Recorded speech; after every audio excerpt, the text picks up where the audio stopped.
Punjabi radio USA ਸੁਣ ਰਹੇ ਸਾਰੇ ਹੀ ਮਾਣਯੋਗ ਅਤੇ ਸਤਿਕਾਰ ਸਰੋਤਿਆਂ ਨੂੰ ਪਿਆਰ ਸਤਿਕਾਰ ਸੈਨਿਕ ਜਿਹੀ ਸਤਿ ਸ੍ਰੀ ਅਕਾਲ ਸਭ ਨੂੰ ਜੀ ਨੂੰ ਆਖਦੇ ਹਾਂ। ਸੋ ਤੇ ਪ੍ਰੋਗਰਾਮ ਖਬਰ ਤੇ ਨਜ਼ਰ ਚ ਆਪ ਸਭ ਦਾ ਸਵਾਗਤ ਹੈ। ਅੱਜ 25 ਨਵੰਬਰ ਦਿਨ ਹੈਗਾ ਜੀ, ਸ਼ੁੱਕਰਵਾਰ ਤੇ ਜੁੜ ਚੁੱਕੇ ਨੇ ਆਪਣੇ ਨਾਲ ਪੰਜਾਬ ਤੋਂ ਮਿੰਟੂ ਗੁਰੂਸਰੀਆ ਜੀ। ਪੰਜਾਬ ਤੇ ਭਾਰਤ ਦੀਆਂ ਅਹਿਮ ਖਬਰਾਂ ਦੇ ਉੱਤੇ ਮਾਰਾਂਗੇ ਨਜ਼ਰ। ਮਿੰਟੂ ਜੀ ਨੂੰ ਸਵਾਗਤ ਹੈ, ਸਤਿ ਸ੍ਰੀ ਅਕਾਲ ਜੀ।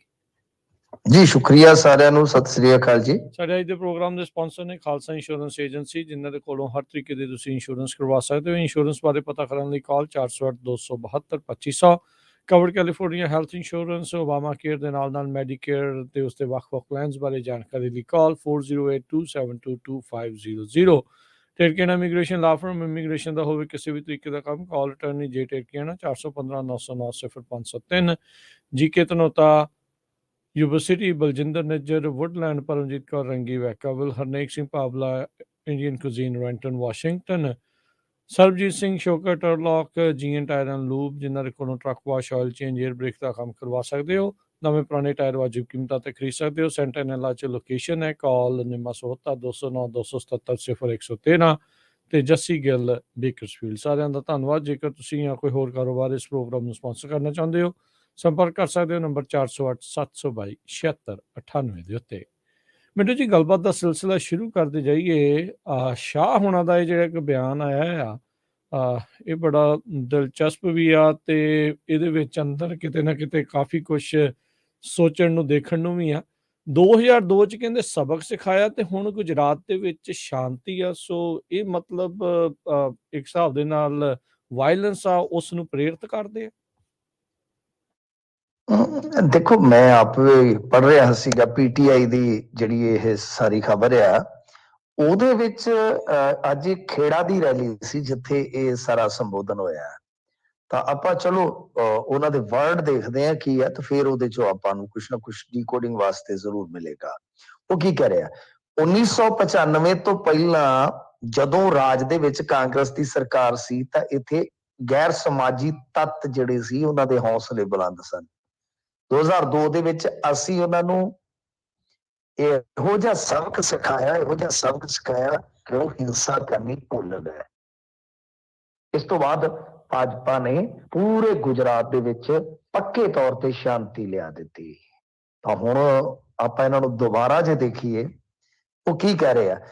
ਕਹਿ ਰਹੇ ਨੰਬਰ 1, ਕਾਂਗਰਸ ਸਰਕਾਰ ਜਦ ਤੱਕ ਰਹੀ ਉਦੋਂ ਤੱਕ ਗੈਰ ਸਮਾਜੀ ਤੱਤਾਂ ਦੇ ਹੌਸਲੇ ਬੁਲੰਦ ਸਨ। ਕਿਹਦੇ ਵੱਲ ਇਸ਼ਾਰਾ ਕਰ ਰਹੇ ਨੇ? ਇਹ ਗੈਰ ਸਮਾਜੀ ਤੱਤ ਕੌਣ ਹੈ? ਜਿਹੜੇ ਹਿੰਸਾ ਕਰ ਰਹੇ ਸੀ। ਤੇ 2002 ਦੇ ਵਿੱਚ ਮਾਰਿਆ ਕਿਹਨਾਂ ਨੂੰ ਗਿਆ? ਤਾਂ ਮੇਰੇ ਖਿਆਲ ਦੇ ਨਾਲ ਕੋਈ ਓਲਾ ਛੱਪਾ ਨਹੀਂ ਰਹਿਣਾ ਚਾਹੀਦਾ। ਹਾਲਾਂਕਿ ਬੜੀ ਚਲਾਕੀ ਦੇ ਨਾਲ ਅਮਿਤ ਸ਼ਾਹ ਬਹੁਤ ਚਤਰ, ਬਹੁਤ ਚਲਾਕ ਨੇਤਾ ਨੇ, ਉਹ ਕਾਂਗਰਸ ਦਾ ਜ਼ਿਕਰ ਕਰਕੇ ਚੱਕਰੀ ਦੂਜੇ ਪਾਸੇ ਘੁਮਾ ਰਹੇ ਨੇ। ਏਦਾਂ ਜਿੱਦਾਂ ਉਹ ਇੱਕ ਮੈਸੇਜ ਦੇਣਾ ਚਾਹੁੰਦੇ ਨੇ, ਜਿੱਦਾਂ ਉਹ ਸਪਸ਼ਟ ਤੌਰ ਤੇ ਕਹਿ ਲਓ ਕਿ ਫਿਰਕੂ ਭਾਵ ਦੇ ਨਾਲ ਇਹ ਸਾਬਤ ਕਰਨਾ ਚਾਹੁੰਦੇ ਆ ਕਿ ਦਰਅਸਲ ਜਦੋਂ ਤੱਕ ਕਾਂਗਰਸ ਰਹੀ ਉਦੋਂ ਇੱਥੇ ਮੁਸਲਮਾਨਾਂ ਨੇ ਕਾਫੀ ਹੱਥ ਚੱਕੀ ਹੋਈ ਸੀ ਗੈਰ ਸਮਾਜੀ ਤੱਤਾਂ ਨੇ, ਤੇ ਫਿਰ ਦੂਜੇ ਪਾਸੇ ਅਸੀਂ ਸਾਰਾ ਕੁਝ ਜਿਹੜਾ ਕਰ ਦਿੱਤਾ। ਇਹੀ ਬਣਦਾ ਹੈ ਨਾ ਭਾਵ ਅਰਥ ਤਾਂ ਇਹਦਾ। ਤਾਂ ਗੱਲ ਇਹ ਆ ਕਿ ਜੇ ਤੁਸੀਂ ਹੁਣ ਦੇਖੋਗੇ ਇਸ ਮਾਮਲੇ ਦੇ ਵਿੱਚ, ਹਾਲਾਂਕਿ ਕਾਂਗਰਸ ਨੂੰ ਸੰਬੋਧਨ ਕਰ ਰਹੇ ਨੇ ਪਰ ਇਨਡਾਇਰੈਕਟਲੀ ਤਾਂ ਮਾਈਨੋਰਿਟੀ ਬਾਰੇ ਹੀ ਇਸ਼ਾਰਾ ਕਰ ਰਹੇ ਨੇ। ਤੇ ਆਪਾਂ ਨੂੰ ਵੀ ਪਤਾ ਕਿ 2002 ਚ ਕੀ ਹੋਇਆ ਸੀਗਾ। ਹਾਲਾਂਕਿ ਦੇਖੋ, ਕ੍ਰਾਈਮ ਤਾਂ ਕਿਤੇ ਵੀ ਜ਼ੀਰੋ ਨਹੀਂ ਹੁੰਦਾ ਜੇ ਆਪਾਂ ਗੈਰ ਸਮਾਜੀ ਤੱਤਾਂ ਦੀ ਗੱਲ ਕਰਦੇ ਆ। 2002 ਸਨ ਨੂੰ ਕੋਟ ਕਰਨਾ, ਇਹ ਆਪਣੇ ਜਾਂ ਤਾਂ ਤੁਸੀਂ ਕੱਲੀ ਫਿਰਕਾ ਪ੍ਰਸਤੀ ਕਹਿ ਦਿਓ ਨਾ ਕਿ ਇਹਨਾਂ ਨੇ ਜੀ ਉਦੋਂ ਪਹਿਲਾਂ ਤੱਕ ਇਹਨਾਂ ਨੇ ਤੁਸ਼ਟੀਕਰਨ ਕੀਤਾ, ਜਾਂ ਕਹਿ ਲਓ ਕਿ ਇਹਨਾਂ ਦੀ ਸ਼ਹਿ ਤੇ ਇੱਥੇ ਰਾਜ ਦੇ ਵਿੱਚ, ਪ੍ਰਾਂਤ ਦੇ ਵਿੱਚ ਹਿੰਸਾ ਹੁੰਦੀ ਸੀ ਕਿ ਜਾਂ ਫਿਰ ਕੋਈ ਦੰਗੇ ਹੁੰਦੇ ਸਨ, ਫਿਰ ਕੋਈ ਫਸਾਦ ਹੁੰਦੇ ਸਨ, ਤਾਂ ਬਾਈ ਉਹ ਤਾਂ ਚੱਲ ਜਾਂਦਾ ਹੈ, ਆਪਾਂ ਮੰਨ ਸਕਦੇ ਹਾਂ। ਪਰੰਤੂ ਜੇ ਇਹ ਕਹਿ ਦੇਣਾ ਕਿ 2002 ਸਨ ਨੂੰ ਕੋਟ ਕਰਕੇ ਜਦੋਂ ਗੁਜਰਾਤ ਦੇ ਵਿੱਚ ਦੰਗੇ ਹੋਏ ਨੇ, ਇਹ ਤਾਂ ਆਪਣੇ ਆਪ ਦੇ ਵਿੱਚ ਇੱਕ ਵੱਡਾ ਬਿਆਨ ਬਣ ਜਾਂਦਾ। ਫਿਰ ਅੱਗੇ ਕੀ ਕਹਿੰਦੇ ਆ? ਉਹ ਕਹਿੰਦੇ ਅਪਰਾਧੀਆਂ ਨੂੰ, ਯਾਨੀ ਕ੍ਰਿਮੀਨਲਸ ਨੂੰ ਕਾਂਗਰਸ ਨੇ ਲੰਮੇ ਸਮੇਂ ਤੱਕ ਸਮਰਥਨ ਦਿੱਤਾ, ਜਿਹਦੇ ਕਰਕੇ ਹਿੰਸਾ ਦੀ ਆਦਤ ਹੋ ਗਈ। ਗੁਜਰਾਤ ਦੇ ਵਿੱਚ ਜਦੋਂ ਕਾਂਗਰਸ ਦਾ ਸ਼ਾਸਨ ਸੀ ਤਾਂ ਇੱਥੇ ਇੱਜੂ ਸ਼ੇਖ, ਨਾਂ ਯਾਦ ਕਰ ਲਓ, ਇੱਜੂ ਸ਼ੇਖ, ਪੀਰਜ਼ਾਦਾ ਤੇ ਲਤੀਫ ਜੈਸੇ ਦਾਦਾ ਹੋਇਆ ਕਰਦੇ ਸੀਗੇ। ਲੇਕਿਨ ਅੱਜ ਗੁਜਰਾਤ ਦੇ ਪਿੰਡਾਂ 'ਚ ਅਗਰ ਕੋਈ ਦਾਦਾ ਹੈ ਤਾਂ ਉਹ ਆ ਹਨੂਮਾਨ ਦਾਦਾ, ਬਾਕੀ ਕੋਈ ਨਹੀਂ ਹੈ। ਹੂੰ ਫਿਰ ਅੱਗੇ ਉਹ ਕਹਿੰਦੇ ਆ ਕਿ ਕਾਂਗਰਸ ਕਸ਼ਮੀਰ ਚੋਂ ਧਾਰਾ 307 ਖਤਮ ਨਹੀਂ ਸੀ ਕਰਨਾ ਚਾਹੁੰਦੀ, ਮਤਲਬ ਕਿ ਉਧਰ 370 ਤੇ ਵੀ ਲੈ ਗਏ। ਫਿਰ ਕਹਿੰਦੇ ਕਿ ਬਈ ਮਤਲਬ ਜੇ ਆਪਾਂ ਕਹੀਏ ਕਿ ਅਸੀਂ ਆ ਕੇ, ਇਹ ਵੋਟ ਬੈਂਕ ਦੀ ਰਾਜਨੀਤੀ ਕਰਦੇ ਸੀ, ਹੂੰ ਅਸੀਂ ਆ ਕੇ ਸਾਰਾ ਕੁਝ ਕਰ ਦਿੱਤਾ। ਨਾਲ ਉਹ ਕਹਿੰਦੇ ਕਿ ਬਈ ਅਸੀਂ ਰਾਹੁਲ ਗਾਂਧੀ ਨੂੰ ਕਿਹਾ ਹੈ ਕਿ 1 ਜਨਵਰੀ 2024 ਨੂੰ ਰਾਮ ਮੰਦਿਰ ਤਿਆਰ ਹੋ ਜਾਏਗਾ, ਤੁਸੀਂ ਤਿਆਰੀ ਵੱਟੋ, ਉੱਥੇ ਆਉਣਾ ਜ਼ਰੂਰ ਆ। ਹੁਣ ਦੇਖੋ ਇਹ ਹੁੰਦੀ ਹੈ ਰਾਜਨੀਤੀ, ਹੂੰ ਕਿੱਡੇ ਵੱਡੇ ਮੁੱਦੇ ਆ ਗਏ ਵਿੱਚ, ਰਾਮ ਮੰਦਿਰ ਵੀ ਆ ਗਿਆ, ਹੂੰ 370 ਵੀ ਆ ਗਿਆ, ਨਾਲ ਮੁਸਲਮਾਨਾਂ ਦੇ ਜਿਹੜੇ, ਚਲੋ ਗੁੰਡੇ ਕਿਹੜੇ ਸਮਾਜ ਦੇ ਵਿੱਚ ਨਹੀਂ ਹੁੰਦੇ ਜੀ, ਹੂੰ ਸਾਰੀਆਂ ਆਪਾਂ ਜੇ ਕੌਮਾਂ ਮਜ਼ਹਬਾਂ ਨੂੰ ਦੇਖੀਏ, ਸਾਰਿਆਂ ਦੇ ਵਿੱਚ ਹੀ ਗੁੰਡੇ ਹੁੰਦੇ ਨੇ, ਸਾਰਿਆਂ 'ਚ ਸਾਧ ਨਹੀਂ ਹੁੰਦੇ, ਸਾਰਿਆਂ 'ਚ ਚੋਰ ਨਹੀਂ ਹੁੰਦੇ। ਐਗਜ਼ੈਕਟਲੀ ਆਪਾਂ ਤਾਂ ਇਹ ਕਹਿੰਦੇ ਨਾ ਕਿਸੇ ਧਰਮ ਨੂੰ ਮਾੜਾ ਨਾ ਕਹੋ, ਧਰਮ ਦੇ ਵਿੱਚ ਕੁਝ ਲੋਕ ਮਾੜੇ ਹੋ ਸਕਦੇ ਨੇ, ਹੂੰ ਪਰ ਤੁਸੀਂ ਦੇਖੋ ਕਿ ਨਾਮ ਲੈ ਲੈ ਕੇ ਦੱਸਿਆ ਜਾ ਰਿਹਾ ਵਾ, ਐ ਬਿਲਕੁਲ ਬਾਈ ਨੇਮ। ਤਾਂ ਫਿਰ ਹੁਣ ਤਾਂ ਡੀਕੋਡਿੰਗ ਹੋ ਜਾਣੀ ਚਾਹੀਦੀ ਹੈ, ਹੁਣ ਤਾਂ ਇਸ ਬਿਆਨ ਦੇ ਮਾਇਨੇ ਜਿਹੜੇ ਆ ਉਹ ਸਪਸ਼ਟ ਹੋ ਜਾਣੇ ਚਾਹੀਦੇ ਆ। ਪਰ ਮੇਰੇ ਖਿਆਲ ਦੇ ਨਾਲ ਇਹ ਗਲਤ ਰਾਜਨੀਤੀ ਹੈ।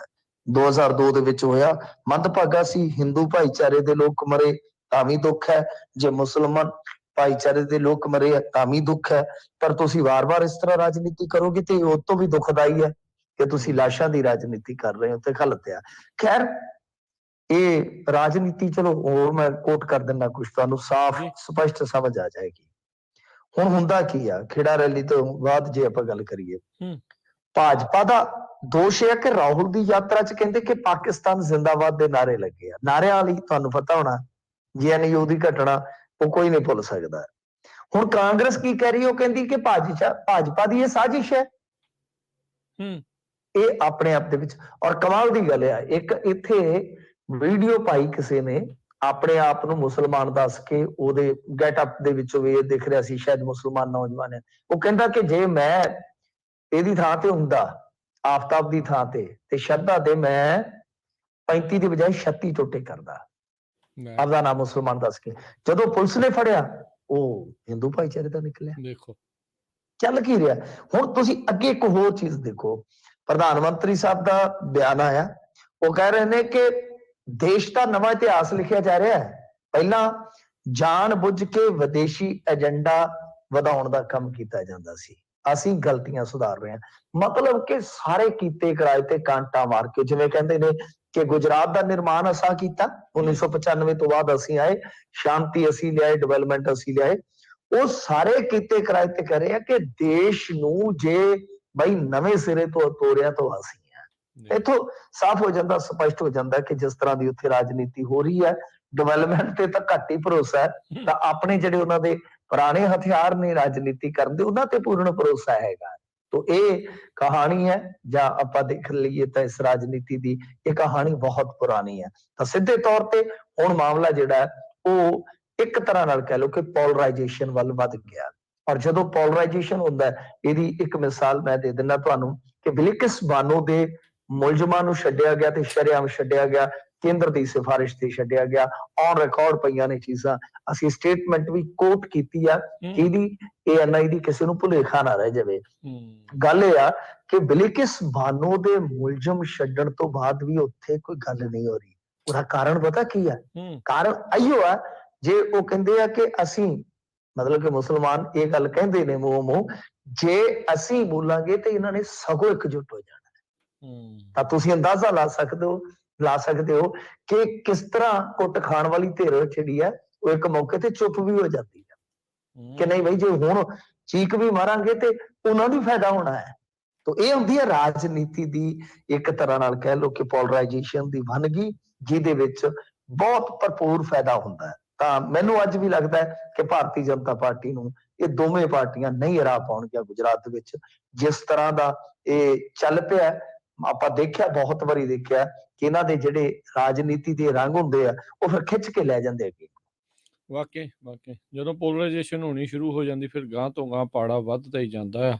ਘੱਟ ਹੀ ਆ ਜਿਹੜੇ ਇਹਨਾਂ ਜ਼ਖਮਾਂ ਦੇ ਉੱਤੇ ਮਲਮ ਲਾਉਣ ਵਾਲੇ ਜਿਹੜੇ ਉਹ ਹੁੰਦੇ ਆ। ਸੋ ਕੀ ਉੱਦਾਂ ਚਲੋ ਇਸੇ ਦੇ ਵਿੱਚ ਜੇ ਥੋੜ੍ਹੀ ਜਿਹੀ ਹੋਰ ਗੱਲ ਕਰਦੇ ਜਾਈਏ, ਜਿਹੜੀ ਉਹ ਰਾਹੁਲ ਕਰੀ ਜਾਂਦਾ ਆ ਭਾਰਤ ਜੋੜੋ ਰੈਲੀ, ਕੀ ਉਹਦੇ ਅਸਰ ਦੇ ਵਿੱਚੋਂ ਇਦਾਂ ਦੇ ਨਹੀਂ ਬਿਆਨ ਨਿਕਲ ਰਹੇ ਯਾਤਰਾ ਯਾਤਰਾ ਜਿਹੜੀ ਸੌਰੀ ਹਾਂਜੀ ਨਹੀਂ ਦੇਖੋ ਉਹਦਾ ਫਰਕ ਤੇ ਹੈਗਾ ਪਰ ਇੰਨਾ ਜ਼ਿਆਦਾ ਫਰਕ ਨਹੀਂ। ਮੈਂ ਨਹੀਂ ਮੰਨਦਾ ਮੈਂ ਤੁਹਾਡੇ ਨਾਲ ਗੱਲ ਕਰਦੇ ਮੈਨੂੰ ਅਰਸਾ ਹੋ ਚੱਲਿਆ ਆਪਾਂ ਜੀ ਪ੍ਰੋਗਰਾਮ ਇਕੱਠਾ ਕਰਦੇ ਆ। ਜੀ ਮੈਂ ਤੁਹਾਨੂੰ ਵਾਰ-ਵਾਰ ਕਹਿੰਦਾ ਰਿਹਾ ਕਿ ਨਰਿੰਦਰ ਮੋਦੀ ਨੂੰ ਹਿਲਾਉਣਾ ਇਹਨਾਂ ਦੇ ਵੱਸ ਦਾ ਰੋਕ ਨਹੀਂ ਹੈ। ਮੈਂ ਅੱਜ ਵੀ ਕਹਿੰਦਾ ਕਿ ਨਰਿੰਦਰ ਮੋਦੀ ਨਾਂ ਦਾ ਰੁੱਖ ਆਪਣੇ ਆਪ ਤਾਂ ਡਿੱਗ ਸਕਦਾ ਹੈ, ਇਹ ਧੱਕਾ ਮਾਰ ਕੇ ਨਹੀਂ ਡਿੱਗ ਸਕਦੇ। ਤਾਂ ਪਰ ਇਹ ਆ ਕਿ ਉਹ ਫਾਇਦਾ ਨਹੀਂ ਹੋਣ ਦਿੰਦੇ, ਮਤਲਬ ਕਿ ਕੋਸ਼ਿਸ਼ ਕਰਦੇ ਆ। ਪਰ ਹੁਣ ਜਿਹੜੀ ਆਪਾਂ ਸਟ੍ਰੈਟਜੀ ਦੇਖੀਏ ਤਾਂ ਕੀ ਹੈ ਕਿ ਇਹ ਜਿਹੜੀ ਕਾਂਗਰਸ ਆ ਉਹਦੀ ਲੀਡਰਸ਼ਿਪ, ਜਿਹੜੀ ਕੌਮੀ ਲੀਡਰਸ਼ਿਪ ਹੈ ਉਹ ਨਹੀਂ ਜਾ ਰਹੀ ਗੁਜਰਾਤ ਦੇ ਵਿੱਚ, ਪਰੰਤੂ ਉੱਥੋਂ ਦੀ ਲੀਡਰਸ਼ਿਪ ਜਿਹੜੀ ਕਰ ਰਹੀ ਹੈ ਤਾਂ ਉਹ ਵੀ ਬੜਾ ਮਤਲਬ ਕਿ ਸੋਚ ਸਮਝ ਕੇ, ਈਵਨ ਦੋ ਕਿ ਜਿਹੜੀ ਕਾਂਗਰਸ ਆ ਉਹਨੇ ਕੁਝ ਸੀਟਾਂ ਛੱਡ ਹੀ ਦਿੱਤੀਆਂ ਕਿ ਇੱਥੋਂ ਆਪਾਂ ਨਹੀਂ ਜਿੱਤ ਸਕਦੇ, ਜ਼ੋਰ ਆਪਾਂ ਪਿੰਡਾਂ ਚਲਾਈਏ ਜਾ ਕੇ। ਤਾਂ ਗੱਲ ਇਹ ਹੈ ਕਿ ਜਿਹੜੀ ਉਹ ਭਾਰਤ ਜੋੜੋ ਯਾਤਰਾ ਉਹ ਕੁਝ ਰਿਸਪੌਂਸ ਤਾਂ ਹਾਸਲ ਕਰ ਰਹੀ ਹੈ, ਐਵੇਂ ਕਹੀਏ।